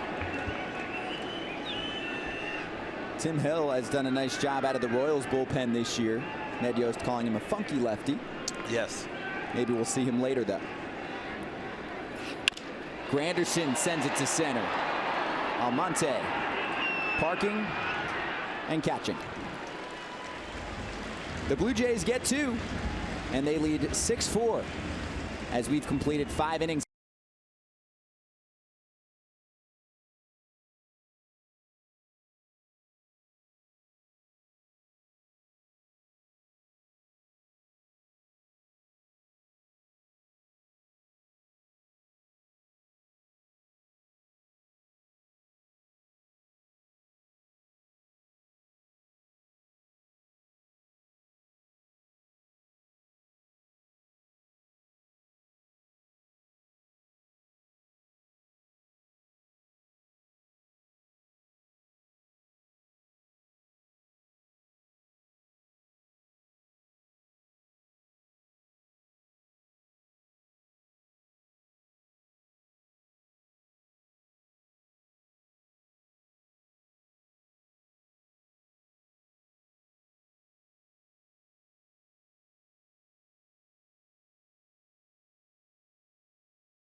man, look, you've pitched through some tough times. Yeah. It's just one of those things, man. Last year we tried to get ahead of it. It's something that's kind of always just kind of been there for me, really. And, you know, I thought I was the outlier in terms of me throwing something so hard that moves so much that I thought it kind of just only would happen to me. And then last year when it went down, it happened second start of the year. And I think we just tried to get ahead and fell way behind. Yeah. Is kind of what happened. It's just unfortunate, you know. I ended up tearing a ligament in my finger, you know, trying to figure out how to throw the ball again, really. So it's been a work in progress. I'm just glad that I can finally be out there competing and doing what I love to do. Orlando to center. In comes Pilar racing for the first catch and the first out. Here in the 6th, Escobar coming up next, and a few defensive changes too. Solarte over at second, Martin at third now. And Luke Maile will be the catcher for the Blue Jays. I'm sure Russell Martin loves playing in the field, right, Aaron? Does he talk about it all the time? He's just such a good athlete, man, and it's nice to have that. You know, Luke's been doing well with the pitching staff since he's been here from Tampa, and it kind of just gives us an extra fielder. He loves to play the field. He's a super energetic guy, so anytime he's out there, he kind of eats it up. Let me get a few more questions in from everyone chiming in on Facebook. So Jacob said, what's your favorite memory so far in Major League Baseball? Favorite memory so far would have to be probably the 2 playoff runs, 15 and 16. Winning the ERA title was pretty surreal for me. I think my best moment though had to be Game 162 and 16.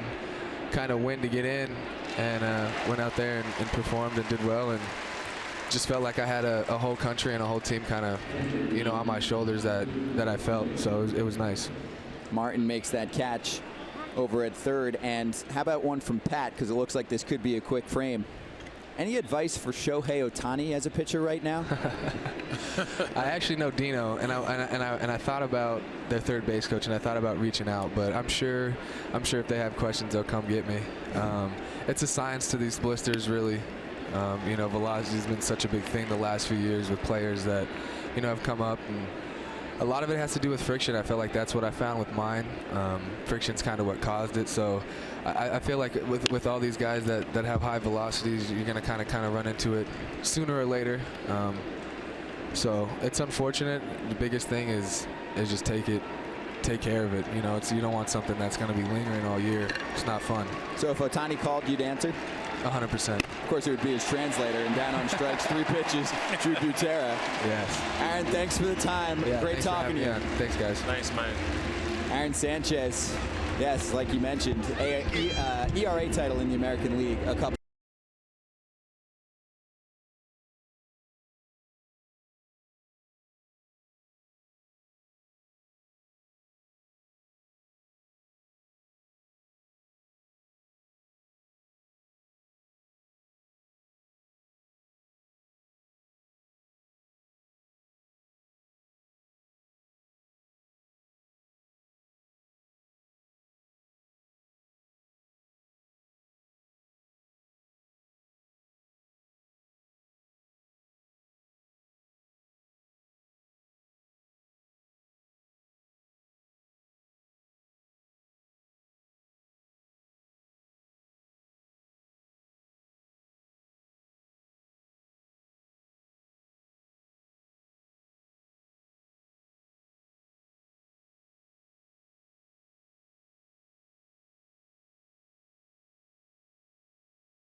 Dude, you need somewhere to stay?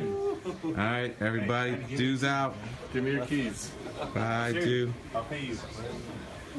All right, bye. Good luck, Lucas. Go, dude.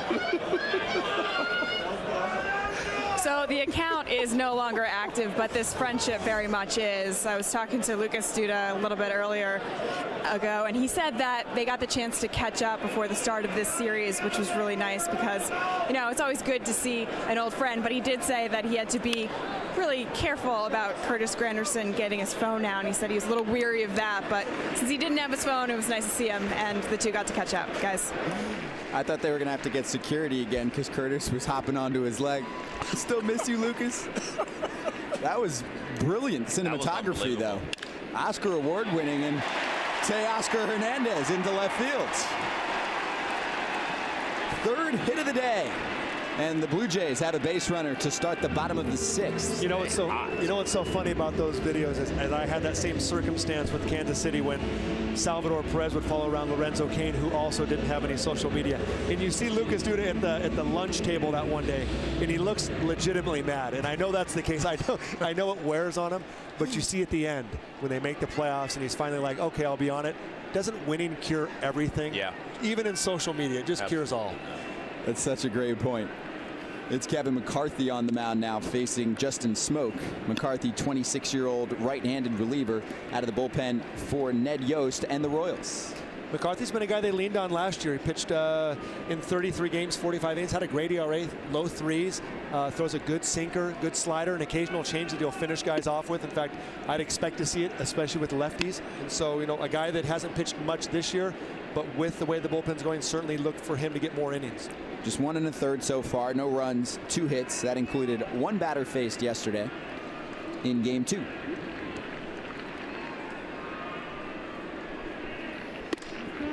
McCarthy's one of those guys when they called me last week, hey, would you do a Facebook broadcast? And it's for the Royals. I'm like, yeah, you know, I know a bunch of the guys. And then I go look at the roster and I realize I don't know a bunch of the guys. And McCarthy's one of those new faces that to me is unfamiliar, right? We'll see if he can find the strike zone against Smoke. He does.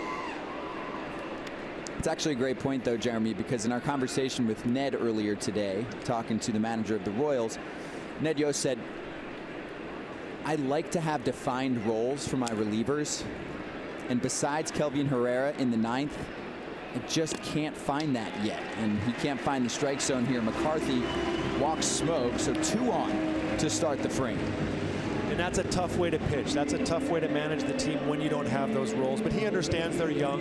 He's given guys an opportunity. His point was when I put the veteran in there to kind of show the way for the younger pitcher, he's struggled at times. When I put the younger guy in first to try and help us out, he struggled. So it's really been a puzzle that Ned has tried to piece together one pitcher at a time, one game at a time, and really hasn't found the right recipe just yet. But certainly they're on their way to figuring that out.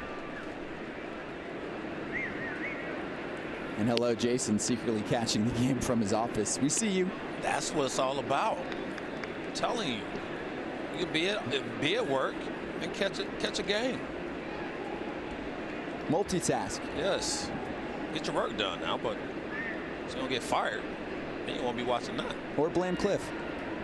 Hey, man. That would be my social media Lucas Duda account. At Blame Cliff.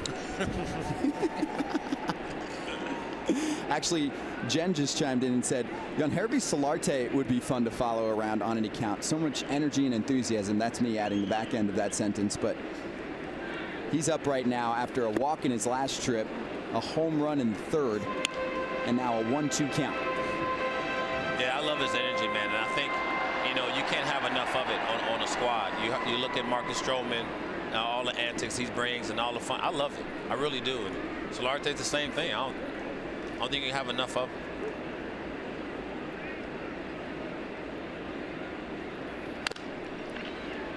There's that changeup right there, getting him out front, anxious. A good pitch by McCarthy. You know, I think about the antics. I was more of, you know, try to keep it in the middle when I was on the mound. not too much energy, not too much emotion on the negative side. But when guys are able to express themselves, I appreciate it. Yeah. It's not something I could do comfortably.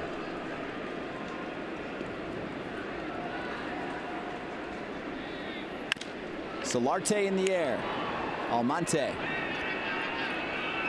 calling for it. Out number 1. And Russell Martin up next.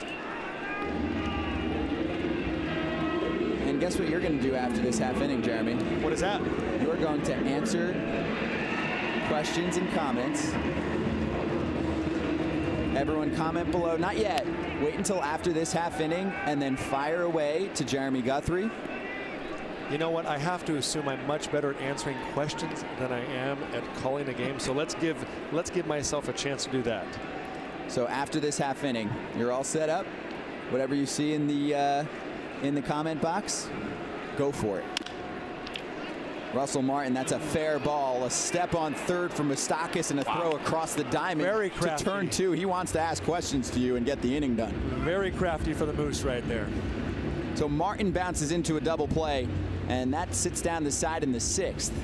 Blue Jays up by 2.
Run and Cliff Floyd with Jeremy Guthrie answering your questions right now. I wouldn't mind ice cream right now. They're enjoying that on the screen. Well, look, John Kruk, our first game doing for you. I mean, he had ice cream. We had chicken and waffles. During the game. Well, it was our first game ever, so I thought it was fitting. Celebrating with some grub. Yeah. Top of the order for Kansas City. It's John Jay, Whit Merrifield, and Mike Moustakas. And Russell Martin playing in tight, and Jay swinging away to Pilar for the first out. And new man on the mound is Danny Barnes, 28 years old, on Instagram as DJB Mantis. You look at those numbers for Danny Barnes, and this is, you know, when we talked to, you know, Gibby earlier, he has, you know, roles that are solidified down there. And, you know, they signed some good names this offseason with Axford and O, and bring in Tyler Clipper, and I think that's helped them tremendously. When you look at that bullpen, and Ozuna has made it easier to get to him. You bridge the gap with these guys.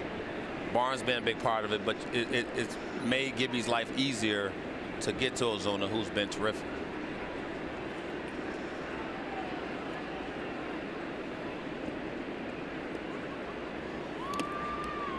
Barnes pitched 2 1/3 yesterday, gave up a home run, but on the season, really a spectacular start.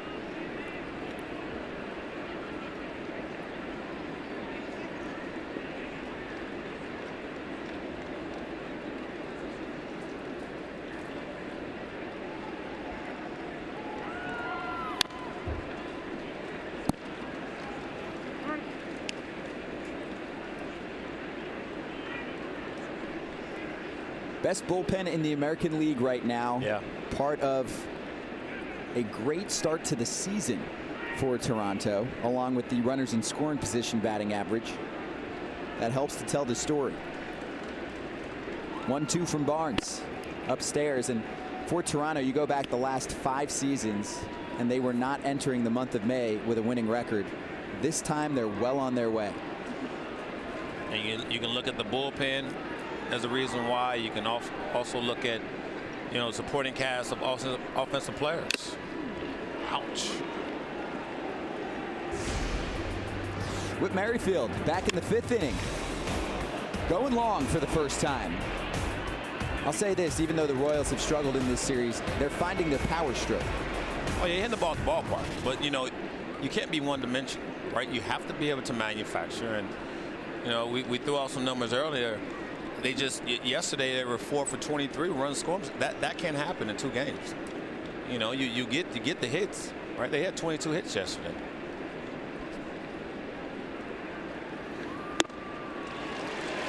And Barnes goes off speed to fool Merrifield. 2 down.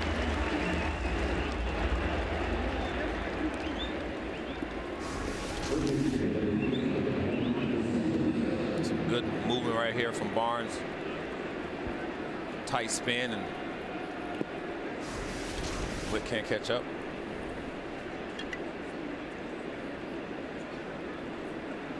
Last season, Kansas City finished at 80-82, a 500 ball club the year before.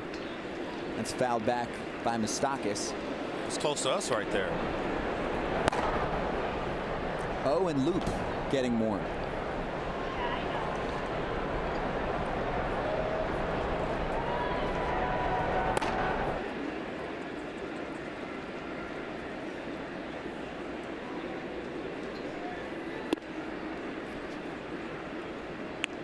All the buzz about the Blue Jays so far this season, and checking out the comments throughout the game, is about their start to the season.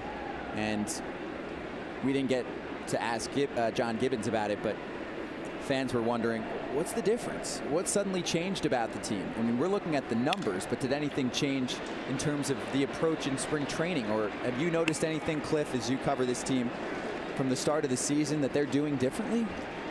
Well, they are doing the little things right. We just talked about the Royals being one-dimensional. The Jays have not been that way. And even when you don't have, Marcus Sherman on the mound doing this thing, or Josh Donaldson in the lineup, you're finding out ways to win ball games by doing little things right. Whether that be catching the baseball, getting guys over, the third base with no outs, getting them in with 1 out. Those things win you ball games too. And a little luck involved. So, the bullpen has been tremendous, but I think when you look at,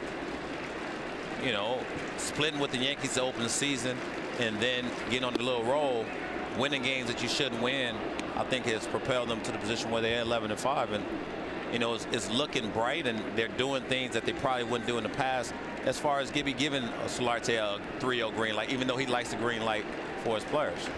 Last year, it took them 31 games to reach 11 wins. Yeah. This is game 17 now of the season. Hit hard off the bat of Moustakas. Long run for Pilar to do his trademark leap in the air for the 3rd catch. So the Royals are retired in order.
World Series. I know, I never even dreamed about that. But I think I did dream about hitting a home run in a World Series clinching game. So, I mean, go figure, right? Everyone wants to hit the home run. No one even thinks about pitching a no-hitter in Game 7, but not that's ever been done. Pilar, Grichuk, and Diaz here in the 7th. Another inning for Kevin McCarthy.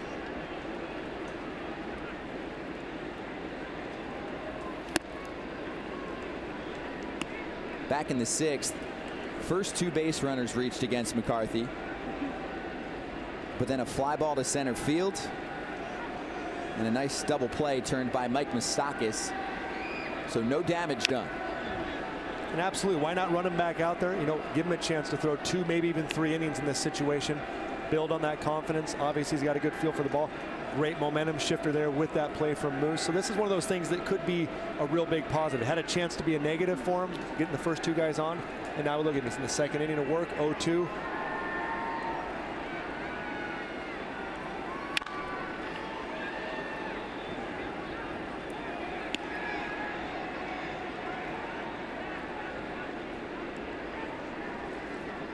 And for the Blue Jays side, Ryan Tepera heating up. From Joel, I'd like to follow Kevin Pilar, find out how a Superman maintains his fitness. What does he eat? What are his routines? He is a super athlete. 0-2.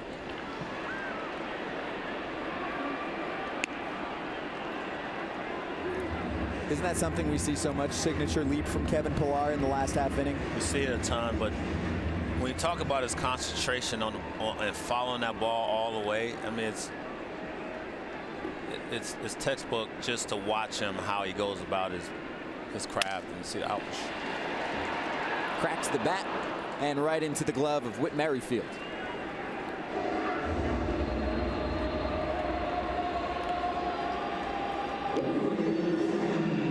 Up next is Randall Grichuk.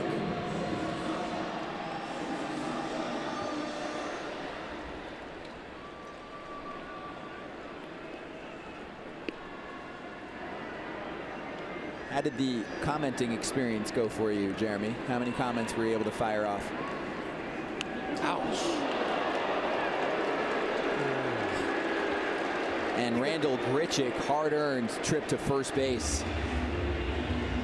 I think I had 5 or 6 responses there. That was strong. Good comments. Were you writing quick, responses, or were you writing like paragraphs? No, I was writing quick responses. It just was hard to try and find all the questions. No. Once I got in the groove, I really got moving. Okay. Yeah. And let me tell you who's not interested in the health program of Kevin Pilar is probably Mike Moustakas, who stung the ball, I feel like, every time up today and had a couple of hits taken away from him. So he's probably not as interested in what Pilar is doing to get so aggressive out there and make those jumping catches. One fan, nothing beats the Carter home run. Chris cannot top Joe's homer, although Bautista's was just as emotional given the situation. Oh, that was a good I like that one. Runner on the move. It's fouled back. Looks like Grichuk's arm's okay too. Well, I mean, he has the elbow pad on and it misses it. So, you put that thing on and you hope for the best.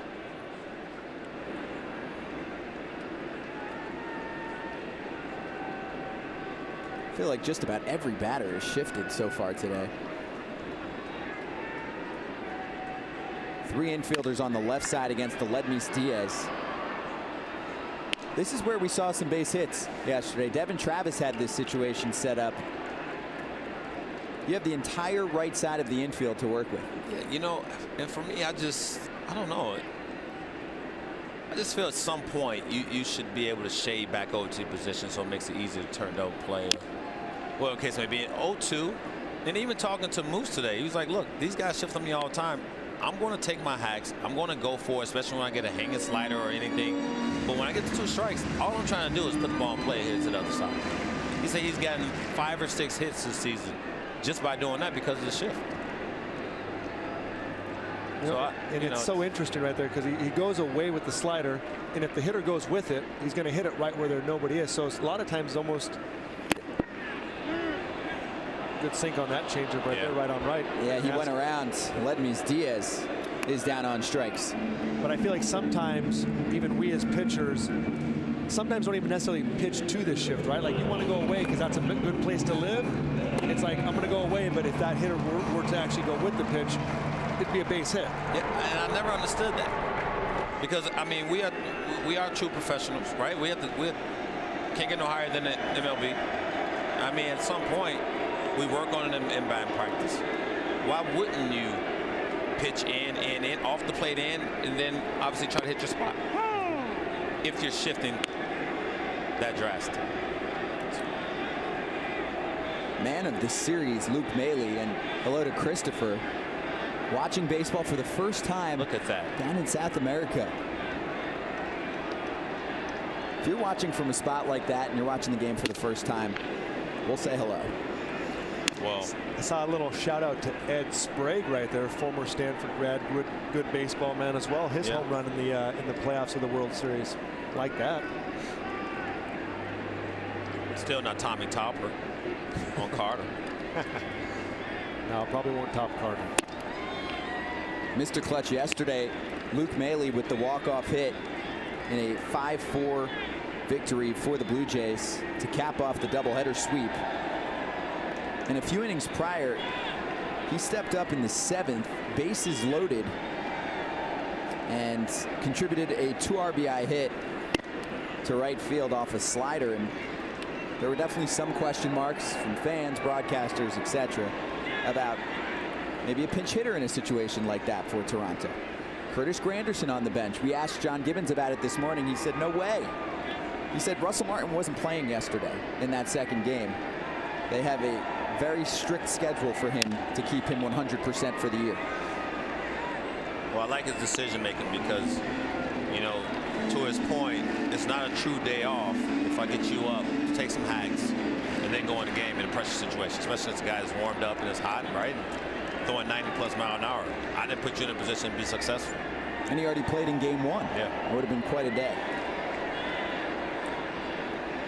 2-2 to Maile. Big contact, left field, and it drops. How hot is Luke Maile right now? He's going to park at second with a double in there safely. And moving to third is Grichuk. Hitting everything out there, right on right, changeup, and still on the pitch. When it's going good, it's going good. I saw a comment earlier asking if Luke Maile should be getting more playing time. Well, when you're hot like this, absolutely. You got to get more bats out of him and take advantage of when he's seen the ball well like this. And great base running by Luke. As well, you see the ball in front of you, go to third base, and you take the extra base on that. So a chance for Curtis Granderson to add some padding to this lead. He's reached twice in 4 trips to the plate.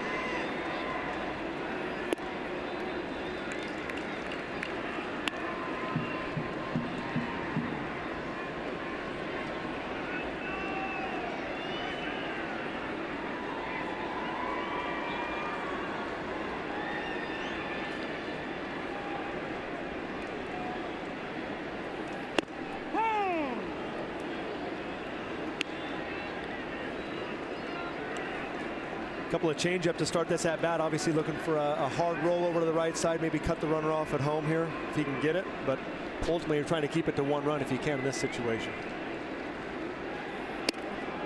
Or 0 runs, obviously. That's hey, I talk from experience. Sometimes if you could give me just 1 run, yeah, I would have loved it if I could just give up 1 run. You know, so I you know, these guys come from another level. They're actually trying to give up 0. I was trying to give up 1 all the time. If I can just give up 1, I'll survive a lot longer in this game.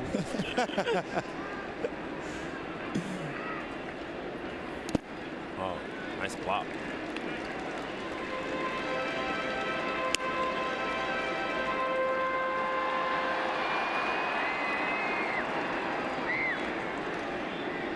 And this is a unique spot for Mike Moustakas, covering the left side of the infield all by himself. We'll see how long that lead looks for Grichuk.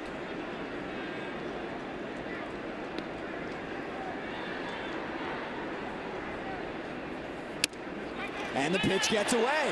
Grichuk coming in, no problem. Nice big lead, and now a 3-run lead for Toronto.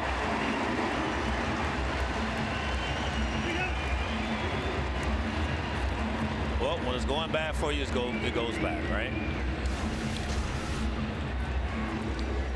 That's a tough one there. You see Butera obviously expecting the pitch away. Couldn't quite get to the hard fastball in, and all of a sudden we got that one run.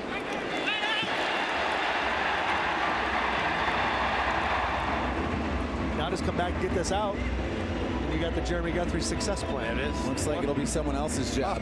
Well, darn. Son of a gun. You know, and I left that job to a lot of people in my life as well to clean up my messes. So, yeah. Not the way he was looking to end it. Had a chance to get out of the inning, and, you know, tough break there. Here comes Ned Yost. Where are we at on the mound visits today? So if you make the change, it doesn't count against the 6 mound visits, correct? No. Mound visit limit, 6 per game, not including if you replace a pitcher, injuries, if there's a cross-up situation. But if your catcher goes to the mound, that does count. Are you cool with this rule? So far, it doesn't look like many teams are even using all of the timeouts. And as someone that watches, I would say, at least a game a day, I'm noticing much less conversation between pitcher and catcher during the game when they're on the field as opposed to when they're in the dugout. Handle your business before you get back onto the field. Are you a fan? I think that's the positive outcome that baseball is looking for. You know what? I am a fan. Like, I do enjoy just getting the work done and getting prepared in the dugout. And if you have to make a pitching change, then come make it. But I remember my first year, I was pitching a game, and Leo Mazzoni was our pitching coach, and I was scuffling. And he comes out, and he's like, "Hey, I'm going to give you a breather." And I'm like, "A breather? Do I look like I'm tired? I'm throwing pitches. I just can't get." I said, "Bring me an out. Don't bring me a breather. Bring me an out. And let me get out of this inning." He laughed. He's all, "Okay, fine. I'll get out of here then. You get the out." And he ran off the field. He said, "That was pretty funny. You just told me you wanted out." I said, "That's all I need. I don't need a breather. I'm not tired. Just can't get anybody out." New pitcher, and new pitcher is Brad Keller. That's good. I'll tell you what, they ought to give out, I got to assume, what manager is suffering the most from not being able to make all these visits? One manager comes to mind for me, that's Tito Francona in Cleveland. I felt like he touched that mound 15 times a game. Like, let me go out there and just see how my pitch, let me go touch someone, make a pitching change. So I feel like he's got to be like going through like withdrawals perhaps on some of these visits he used to be able to make. That was his workout routine. It was, and he stayed very healthy with it. Hey, the MLB At Bat mobile app brings every baseball moment to your favorite devices. Catch it all season with the free MLB.tv Game of the Day, live radio broadcasts, in-game highlights, stats, news, and more. Download MLB At Bat today. It's your #1 app for live baseball.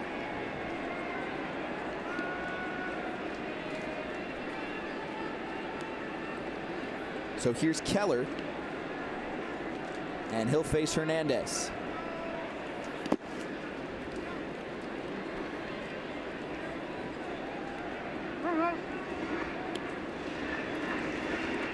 Keller brings, according to Drew Butera, a big, heavy cutting fastball at times and a nice put-away slider. So, you know, he's had some success. He's pitched some late in the games early this year, and done an all-right job for him thus far. And that ball's hit hard off the bat of Hernandez. What a day! It splits the gap. Scoring one. Granderson being waved around. Hernandez heading for third. Granderson scores, and Hernandez is safe. 2 more score on the triple. And Teoscar Hernandez has his 4th hit of the day.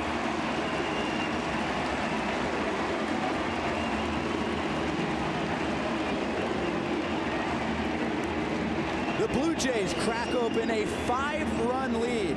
And Teoscar Hernandez has earned a spot, and he's here to stay. He's taking advantage of every mislocation on every pitch today, and that one right there, ball up in the zone, he absolutely destroys it in the gap for a triple. 2 RBI triple. Quick observation on him: if I'd never seen him play before like I had until today, you probably want to stay down. Pretty quick bat, up in the zone, handles it pretty darn well. Yes, he does.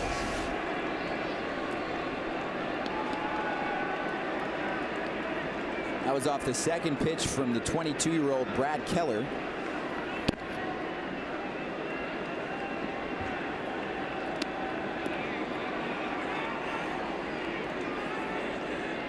And Keller more of a pitch to contact arm. Not the same swing and miss that we've seen out of the Royals bullpen for many years during that run. And this is off of smokespat to left, right where Paolo Orlando is standing. And we're done with the 7th. So 3 more for the Blue Jays.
Celebrate yourself as well. We're also celebrating the fact that the Blue Jays are here today and we are at the game. So we are eating a little bit of jerk chicken poutine. This is how they do it Canada style. Daniel, what do you think about this jerk chicken poutine? Tastes great. You should buy it. Cheers, Daniel. Thank you. Scott. I love the cheers too. Well-spoken 11-year-old. Right? He was ready for the moment. Yo. Alexa, bring him up here to replace me in the booth. Unbelievable. It's that man a job. Lucas Duda, lefty bat against the southpaw Aaron Loop, who enters the game out of the Toronto bullpen, a bullpen that has the best ERA in the American League right now. Of course, that's assuming I can switch places and get the food. Right. I mean, I got to get something in return. Duda into the shift, diving stop, and the recovery is in time. Wow. Got Hervey Solarte. That's your third baseman out there in short right field. Look at him. He digging himself, too. Why wouldn't it be Solarte? I'm sure Hernandez is going to climb a wall and jump and catch a ball 15 feet above the way he's going, too, right now.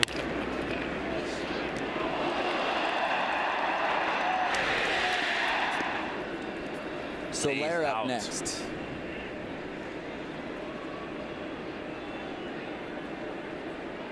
Luke loving every bit of that one, right? Yeah, soft golf clap. Soft golf clap. Still got 2 outs to get. Yeah. He's going to keep it nice and easy. Is that what it is? You guys, you got 2 outs left, so you guys say, all right, let me get a soft golf clap. Soler crushes this pitch. See, would you left center field? Would have wanted to give the big and gone for that. Right. Jorge Soler with a solo home run. And the Royals cut it to a 4-run game.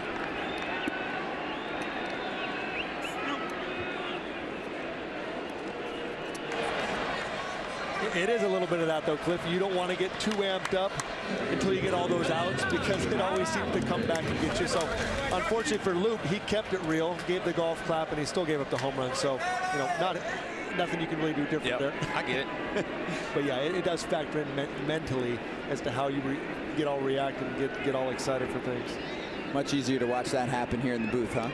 Yeah, it is much easier here than it is from the rubber. That's the first home run of the season for Soler. They're looking for him to get hot. Now Almonte. And Ned Yost told us he's going to throw a little Justin Upton comparison on Soler for his streakiness. He said, just wait.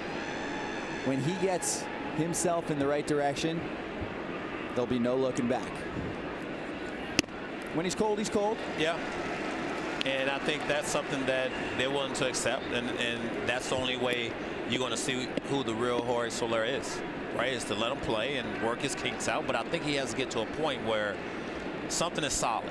And the adjustments are subtle and not drastic. Almonte chopped to the pitcher.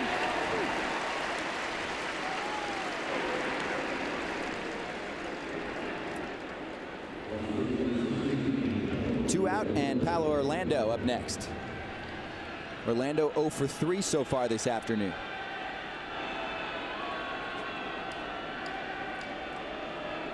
Kansas City has lost 7 in a row. Last win came last Tuesday, a 10-0 shutout of Seattle, and that was when Jacob Junis was carrying his no-hit bid.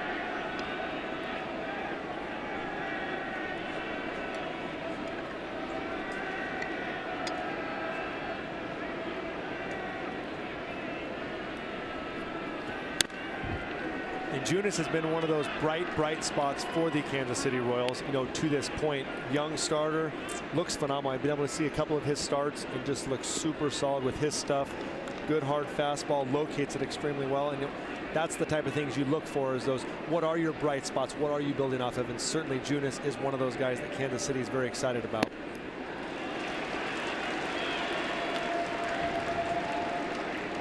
Counts 1-2 to 32-year-old Paolo Orlando.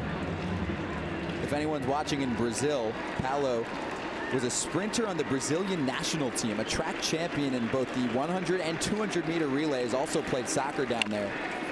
And that's right past the pitcher, up the middle, diving stop over at second. Oh! Throws just late. Good thing he's a sprinter. Worked out well for him. Just made it.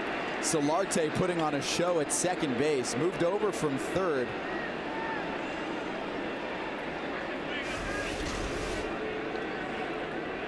That's versatility. He plays that position well. I mean, the pop-up throw, and got something on it as well. If you can make a play that close against a former national sprinter, you're doing something. Yep.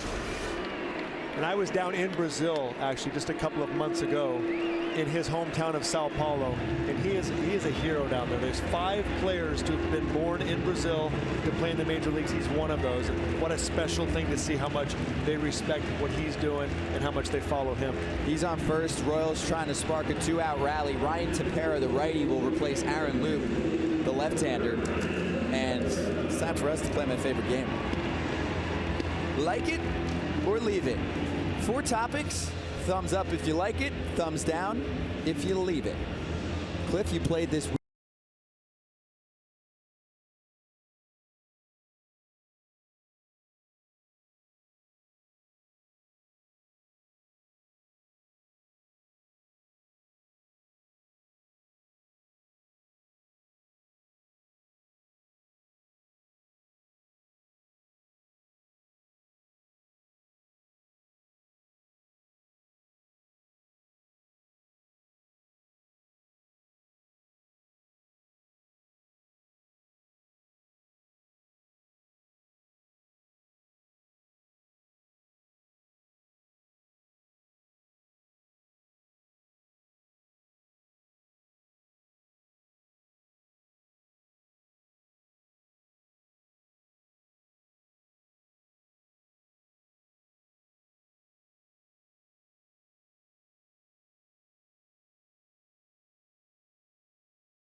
April weather issues. Will MLB revisit shortening the regular season? Thumbs up or thumbs down?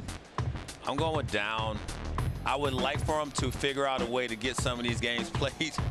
You're a pitcher, Jeremy. You get 30 starts. You want less games? You I'm want saying 25? thumbs up because I think it's a good idea, not because I think they'll do it. They won't do it, but they should think about it, or at least getting these, games played. And well, Milwaukee shouldn't be playing San Diego. Correct. Right? When you look at Milwaukee having a dome stadium and San Diego being beautiful. I think that roof wanted to break. That roof's going to have problems no matter if you're playing baseball in April or not. That roof's going to have some issues. And that thing had a party a couple nights ago off the CN Tower, if you know what I'm saying. Alcides Escobar against Ryan Tepera, and he fouls it back. It's 1-1. 2 down, and this inning started with Lucas Duda grounding into the shift. Great play made by Yangervis Solarte. Then Jorge Soler with the solo home run. Almonte grounds out to the pitcher. And now Paulo Orlando at first after the infield base hit.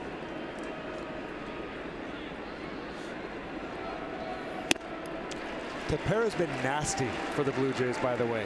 Hard fastball, sharp slider, even throws an occasional changeup that he's mixing in now this season. And he has been super solid. Part of that, great bullpen thus far for the Blue Jays. At TP_Ryan on Instagram. Led the team in appearances last season with 73 of them.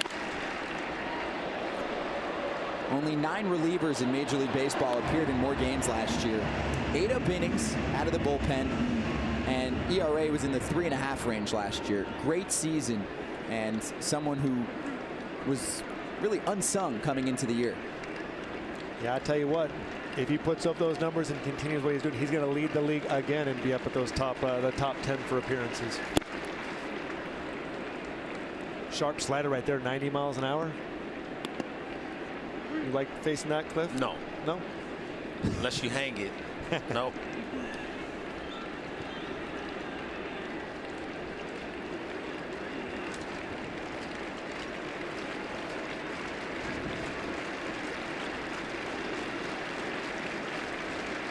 Two from Tepera.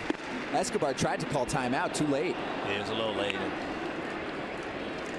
To that point, Cliff, I was watching you do the previous broadcast at the Mets, and Syndergaard was pitching and throwing 91 to 93 mile-an-hour sliders. Is there anybody you can remember giving you some kind of pitch like that during your career? Off the top of my head, no.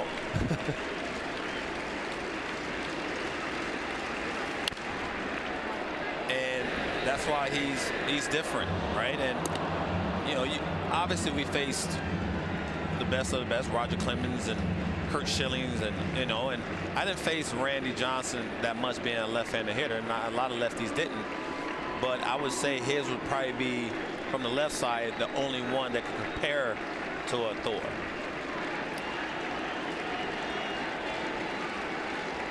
Eighth pitch of the at-bat coming to Escobar. And he sends it to left field. Hernandez back to the track, circling around. He has room. Long fly ball out. Escobar is retired, and so are the Royals in the top of the 8th. Blue Jays lead 9-5.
Guerrero Jr. on March 27th. Oh, man. This is spring training, technically. It's an exhibition game in Montreal, a place where you played, hit a walk-off shot, and this felt like a playoff game. I mean, the fans went crazy. Obviously, a walk-off.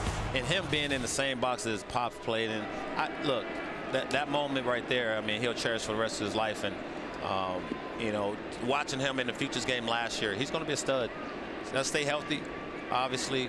But that moment in you know, in Olympic Stadium in Montreal was a sight to see. And, you know, his dad obviously going to the Hall of Fame. And it's just, that's probably the only reason you probably won't see Josh Donaldson, because of him.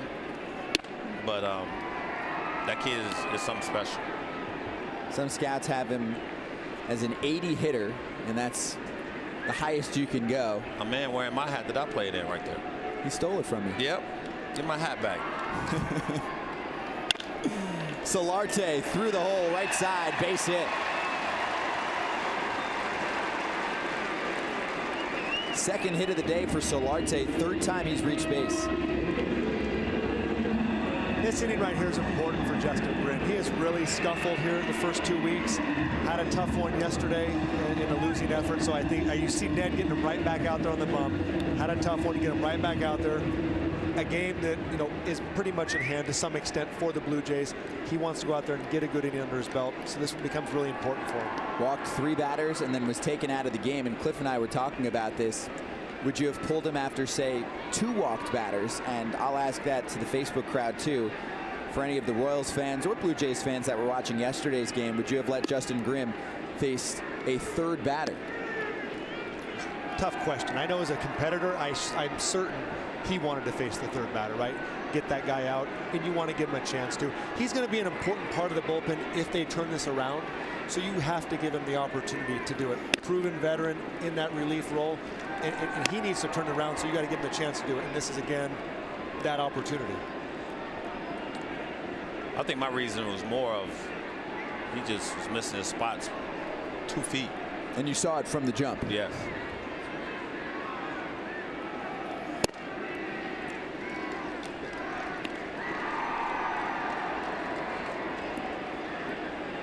Well, you might get to ask yourself that question again the way it looks like it's going right now. Right.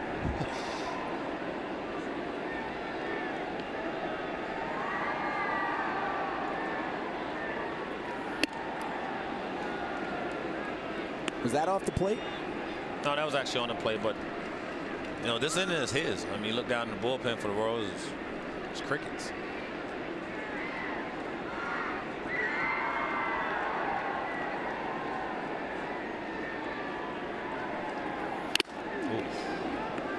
You see the stuff he's got. I mean, hitters count 3-0, 3-1, fastball located away. Martin behind it, not on, you know, on it somewhat, but he's blowing them away with those pitches. So certainly Grimm and his success in the recent years is there in just a tough start. He was responsible for all 3 base runners yesterday.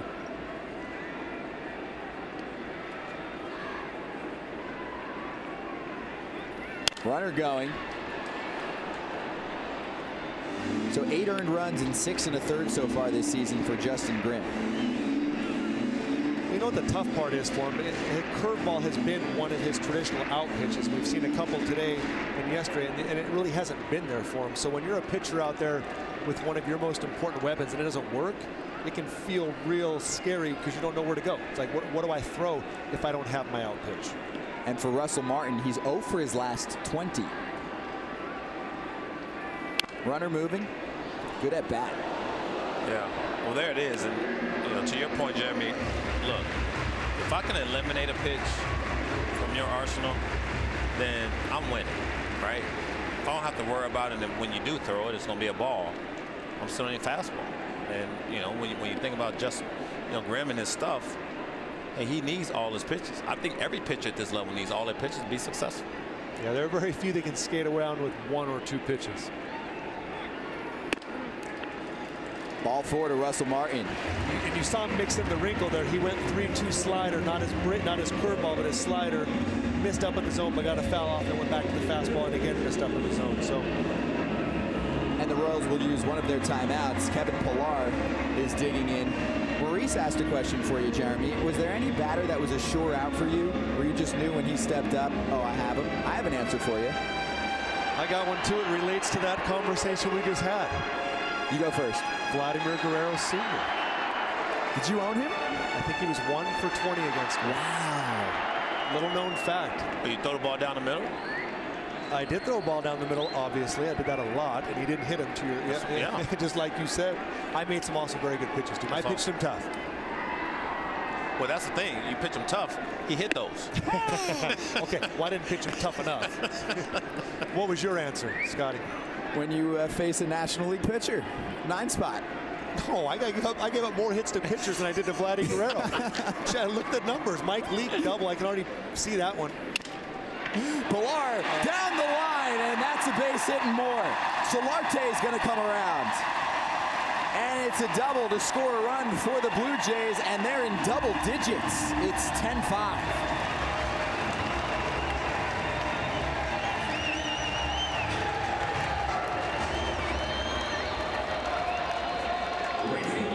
Three-hit day for Kevin Pilar.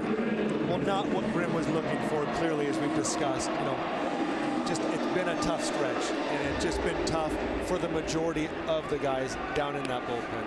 And you know, who knows what it takes to switch it. Right. Sometime the switch is going to come on, and hopefully those guys can get back to doing what they've done their whole careers. But we're in a tough stretch. You know, if you're down there in that bullpen, you're pulling for each other. Scott, you got to check the numbers, though.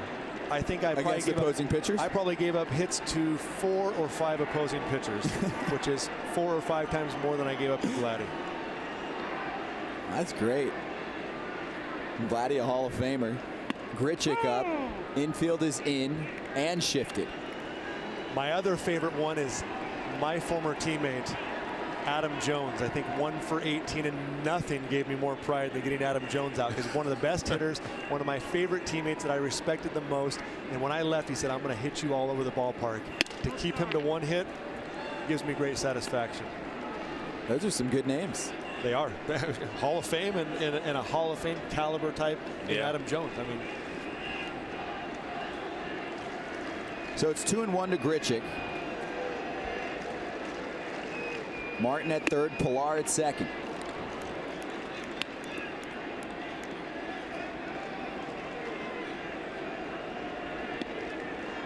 Last year, Toronto started 1-9, 6-17. Their manager told us earlier they just couldn't get over the slow start. And Grichuk goes chasing for strike 3. Finally got himself in a position to throw that wipeout curveball and get a guy to go chase it right there in Grichuk. So that's got to feel good right there. I saw that comment from Sean. He wants Teoscar Hernandez to come up again. Homer, single, triple. He's a double shy of the cycle. Looks like you have a chance at getting your wish.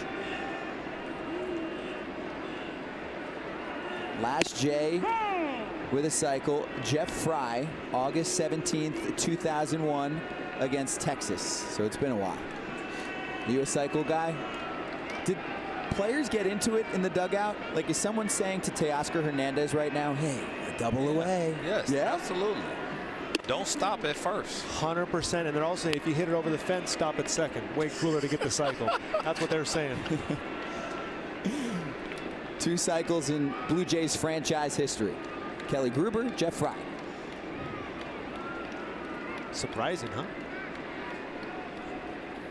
Gruber against Kansas City, by the way. Shallow center.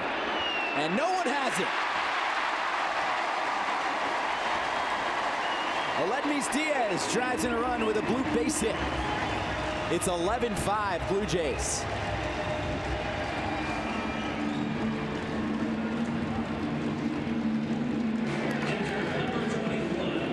Pretty good pitch right there, going hard in.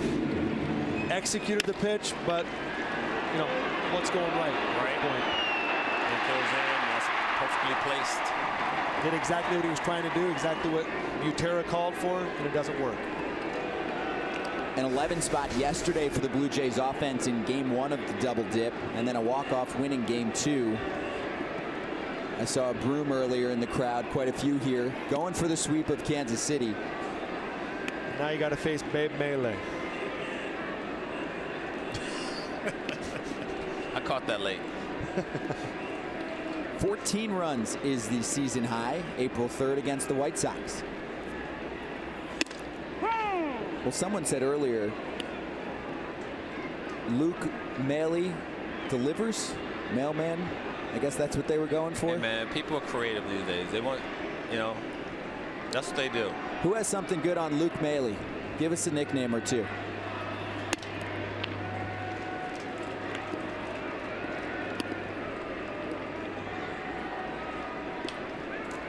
Maile pinch hit back in the 5th. Base hit to score a run. Stays in the game as a catcher and doubled in the 7th.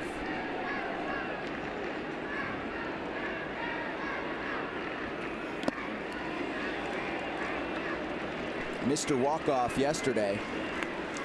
7 RBIs last season as the backup catcher. And he's up to 8.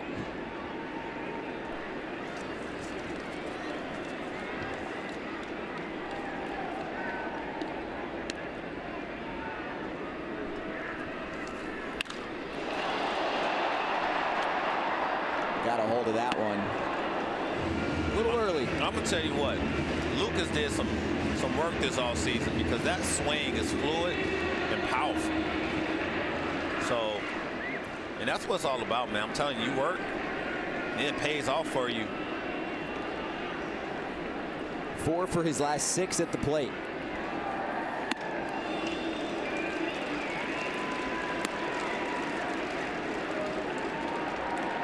Previous 2 seasons, in 88 games, a 185 hitter.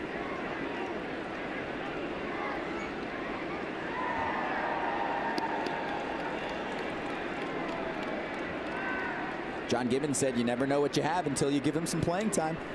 That's it. Ball 4. Bags are full of Blue Jays. Let's go to Alexa Dapp. Right up to Q because I can't hear. We'll go to Alexa later. So back to the top of the order and Curtis Granderson. And what is showing again, Cliff, we talked about this in the open, Josh Donaldson, MIA, and we won't see him still at least beyond this weekend. Kendrys Morales actually returns on Friday, right. So more of an offensive boost for a team that doesn't even need it lately. No, you know what, and you know when you go out and acquire these guys, for me, I talked about in the open, Solarte and Diaz, these guys have had, you know, good seasons, especially Solarte of late. The last 3 seasons have been terrific. Diaz, a little sophomore slump, but still we saw him in the rookie campaign be terrific. So I look at what they have in their nucleus. I think they're in a good position. I really do. And if you're going to lose Tulo and Donaldson, I think they got the perfect guys to slide in and do a great job. And you know the 9th inning is always locked up with Roberto Osuna. Someone, it was Sean actually, I'll give him a name, just said, how about Terminator for Roberto Osuna? He wants to get that going for the 9th inning man for Toronto. He's still young enough. You can throw some more nicknames on him. Youngest player to reach 100 career saves. Veteran Curtis Granderson up next. And youngest by a large margin, huh? I felt like it was close to a full year. More, 1.5 years. 1.5 years to Francisco Rodriguez. No reason to believe he couldn't continue that type of run. And I mean, obviously projected well beyond the Hall of Fame closers and their saves. Granderson, left center field, has room. It's gone! Grand slam Granderson. 15-5 Toronto.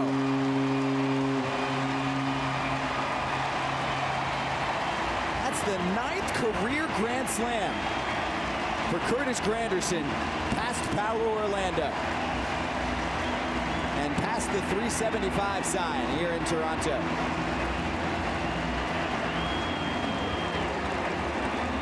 Well, if you Graham, when it rains, it pours, huh?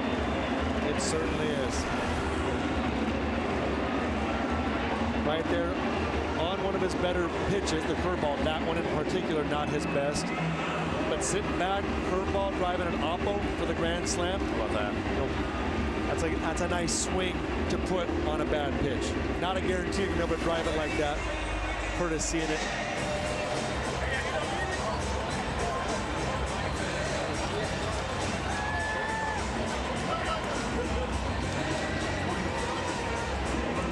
Six-run inning for Toronto. One of the best smiles in the game, too. It is. Never gets old seeing my man Randy. You see that picture too, you're talking about how good of a start the Blue Jays are off to, and you see Stroman in that photo, in that picture right there, who's not off to a good start. You know, presumably their opening day starter, misses some time in spring training. Yeah. So, you know, missing Donaldson, missing Morales, for all intents and purposes, missing the Marcus Stroman that you're used to. Obviously, their confidence has got to be high, and it can't continue forever. You can't hit everybody. Maley's not going to continue to potentially hit the way he's hitting. Teoscar may not hit the exact same way all season, but it's ebb and flow, and that's what a good team does. Someone steps in, later on, they're going to pick up the slack. Some of the other guys will start to struggle. Absolutely. Brian Flynn will enter the game for Kansas City. Let's go over to Alexa. Scott, it's so interesting. The Blue Jays fans are going absolutely crazy in the comments, as you can imagine. Philippa Thomas said, great to see the score, awesome start to the year.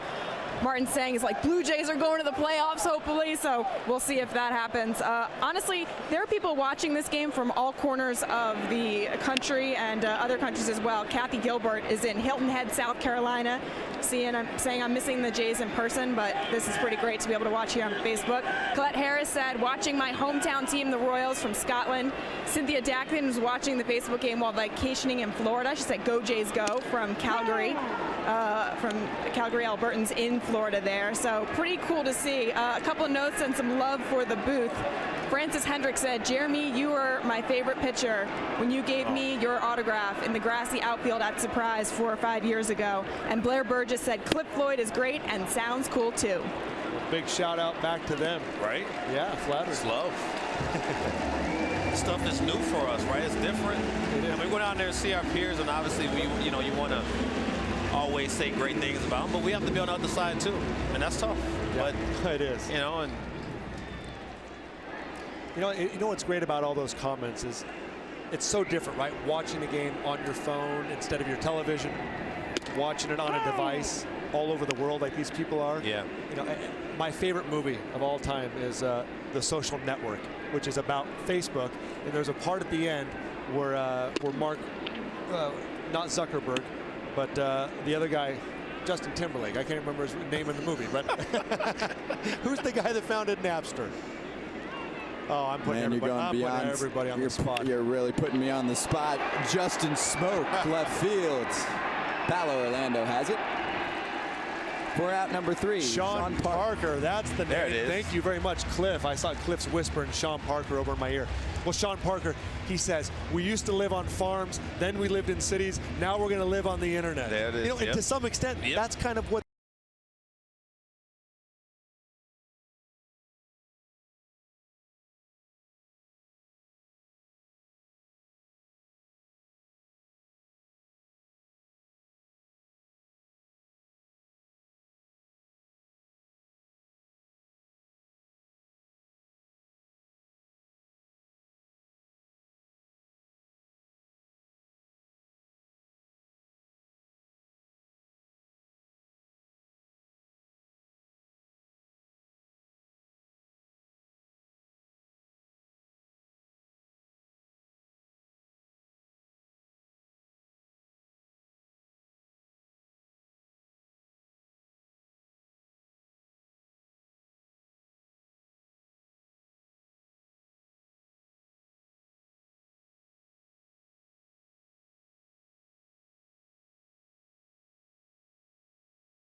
for Toronto, 7 on the Kansas City side for their 5 runs. And they have spread the love 1 through 9 in that lineup. Yeah, they have. Very few guys not having hits today. So from the pitcher's perspective, when you see guys hot all up and down, not a fun place to be.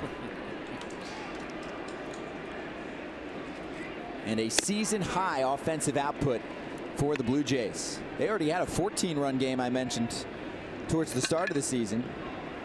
Now they put up a 15 spot, and Tim Meza is on the mound for Toronto, facing Drew Butera. So for the Blue Jays, they are well on their way to win number 12 on the season. It would be 12 wins in their past 15 games after they dropped the first 2 to the Yankees.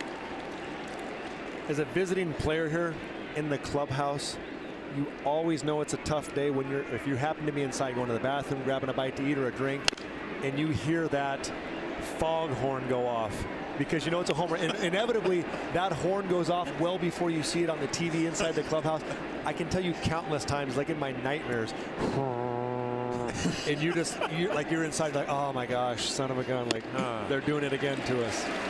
So, strike 3 to Butera. Your fog sound is good. That's strong. You know, that's not a good sign if I can mimic the home run foghorn. That is here true. In Toronto. Well,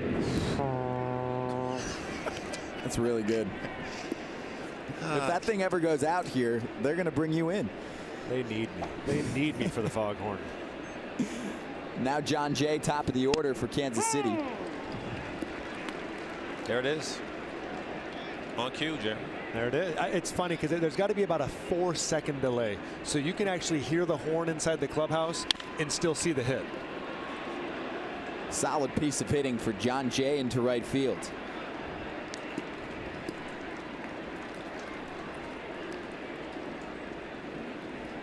And Whit Merrifield will step in.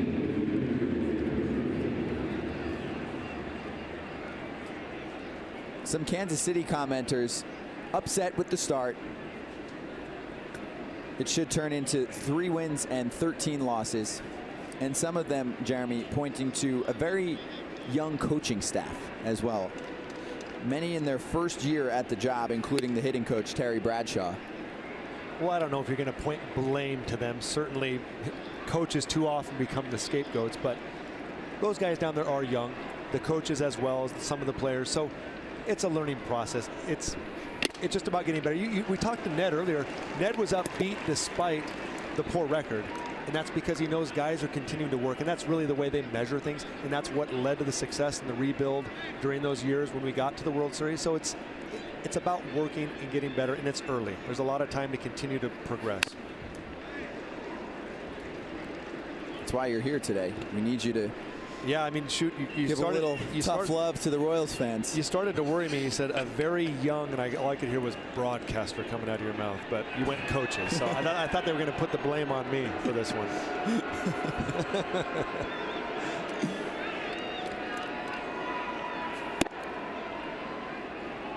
2 balls and 2 strikes to Whit Merrifield. Big day for Teoscar Hernandez. 2 singles, a 2-run home run, and a triple. And he's scheduled to join us right after the final out. So get those questions ready for Teoscar Hernandez. I'll look on the screen. I'll relay them right to him. We can ask him if the cycle was on his mind, if he's thinking double, and if he would have stopped at second base. I hope he says yes. He would have. If he wasn't, just say, yep, I was thinking about it. So get those questions in. I'll be looking right now for questions for Teoscar Hernandez from Blue Jays fans. And we'll ask him live right here on MLB Live on Facebook Watch. You know, it reminds me of the conversation last week when you got Russell Westbrook needing 16 rebounds to average a triple-double. Right. 2 consecutive seasons, and there was all the negative commentary. He could have just come out and say, yeah, I was going to get my 16 boards no matter what. No, that was my focus. And you look at it, 20 boards, like 9 points. I mean, 9 points for Russell Westbrook. Come on. He was locked in on the rebounds. And Adams was getting out of the way. Like, you're 7 feet. There was no pass in second base no matter what was going to happen with Hernandez's next at bat. Merrifield walks. Jay to second. Well, I'll tell you what, Moose, I believe, has 2 hits or more in 7 of like his last 8 or 9 games. So he's got a chance to continue that streak here with another hit as he swung the bat extremely well today again. Definitely a positive sign. What an amazing offseason the Royals have to be thinking. Moose is going to leave, Haas is going to leave, Kane's going to leave, and then suddenly you get into, what was it, February or even March, and Moustakas is back. Corner, all-star, 38 home runs, franchise record, and he's back for $6.5 million. I mean, just a surprise that no one could have predicted within the Royals organization or fan base. Left field, Hernandez in the corner, and he has it. Looks like he's been playing there for years. This crowd falling in love with Teoscar Hernandez today. He had a dynamite finish to the 2017 season. The Astros ran out of room on their roster, so he was free for Toronto to scoop him up. You see how easy he made that play look, but if you look down the line is like 3 inches from the left field wall. Like, you just take it for granted he's going to run all the way over there and make that catch that easy. That kind of day for him.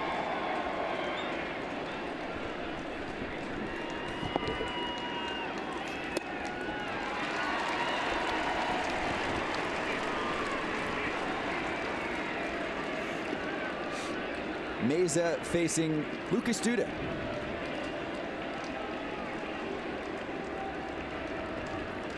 Looking for one more out and a 12th win on the season for Toronto.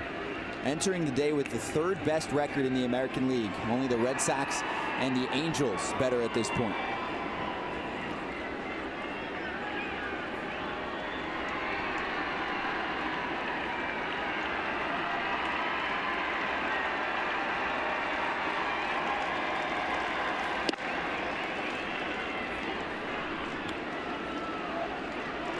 Good questions coming in for Teoscar Hernandez. Writing a few down.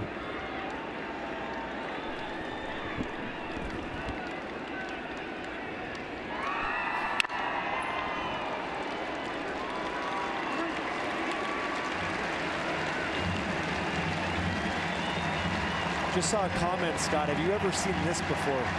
Fan suffering from bad buffering during the game today. Someone sitting in Punta Cana. You got to expect that to happen from that distance, don't you? If he's on the beach. That's what I was going to say. He or she probably on the beach. Yeah, we're going to need to recommend a little better. Lucas Duda to center. Kevin Pillar is there, and the Blue Jays winning in grand offensive fashion. 15-5. And they improve to 12-5 on the season. And they'll continue their momentum tomorrow. They open up a 4-game set against the New York Yankees, and then they're back home for 6, Tuesday through Sunday against Boston and Texas. In fact, they're playing 21 games over the next 20 days. And for a team this hot, it sounds like they want to play that much baseball. Absolutely. Why not? Give us all the games you can. A couple more doubleheaders here in the Dome. The Royals fall to 3-13 on the season. They're off tomorrow and then 4 at Detroit, and it sounds like after that series, Salvador Perez could return. They'll have an off day on Monday and then start a 7-game homestand against the Brewers and the White Sox. And many doubleheaders coming for the Red Royals too. Yeah, they've had a tough, obviously a lot of postponements, so they are going to have to make those games up. Getting Salvi back for them will be big. If they can get him in that lineup as soon as possible. Be with the pitching staff, swing the bat as well. All those things they missed from him. Teoscar Hernandez coming soon here on MLB Live on Facebook Watch. He can do everything. First hit of the day for Teoscar. There's the home run to right center field. His first of the season. And he's fast. Not there. Taking his time on the home run trot, but another base hit, and then this was the triple. And look at the motor run. Long strides. All part of a 4-hit day for Teoscar Hernandez. Joining us in a moment on MLB Live on Facebook Watch. Scott Braun, Jeremy Guthrie, Cliff Floyd, and now Teoscar Hernandez. Huge day. Joining us right now on MLB Live on Facebook Watch. Teoscar, thanks for hopping on. We're taking some questions from people watching on Facebook. So let's start with this most asked question. Thank you. Were you thinking about the cycle, and if you had, say, a triple-worthy hit in your last at-bat, would you have stopped at second base? I mean, in the hit that I get with the triple, and then the last at-bat, I was thinking to try to get a good pitch, try to drive it to the outfield, and try to get a double. But it happens, and I think I get too excited, but it happens in the game, and we're gonna get it tomorrow. Hey, Paul wants to know what you ate before this game, and also many want to know what the eating nutritional plan is for Kevin Pillar. So give us the grub food situation for both of those two. I mean, yesterday they pitched me they threw me a lot of good breaking balls. I was trying to let it go through today and try to get a good pitch to hit. And with Pillar, I mean, you know, he's a hell of a player. And everything is going to be good, and we're going to keep going and try to do things to help the team. One more from commenters on Facebook. How tough was it for you to not make the team out of spring training coming off such an excellent season? I mean, it was tough, but I get it. During the offseason, I see all the signing players and everything, the trades, and I just try to stay focused and do a pretty good job in spring training. Try to keep doing what I'm doing and working hard every day to wait for my chance. Teoscar, let's do one about how it is to face a veteran pitcher. People want to know, when you're going up against Ian Kennedy, how do you prepare yourself? I get to face him last year. I mean, I know what he throw. I'm trying to get the pitch up and try to let's not swing the pitch down and try to get my pitch, not to chase those pitches out of the sun and just try to get good pitches to put a good swing. Congratulations on the big day and the win, and good luck and safe travels up to New York City. Thank you. Teoscar Hernandez, huge day here on MLB Live on Facebook Watch for him. I'm asking him about his food. He's talking about eating fastballs. Ain't worried about no real food. Thank you so much for watching MLB Live on Facebook Watch. Next broadcast is on Thursday. It's the Diamondbacks and the Phillies at 1 o'clock Eastern time for Jeremy Guthrie and Cliff Floyd. I'm Scott Braun, also Alexa Datt, our social media reporter, and our entire crew. Let's keep this conversation going right now at Scott Braun. Follow me on Instagram, and I will go live within the next 30 seconds. See you next week.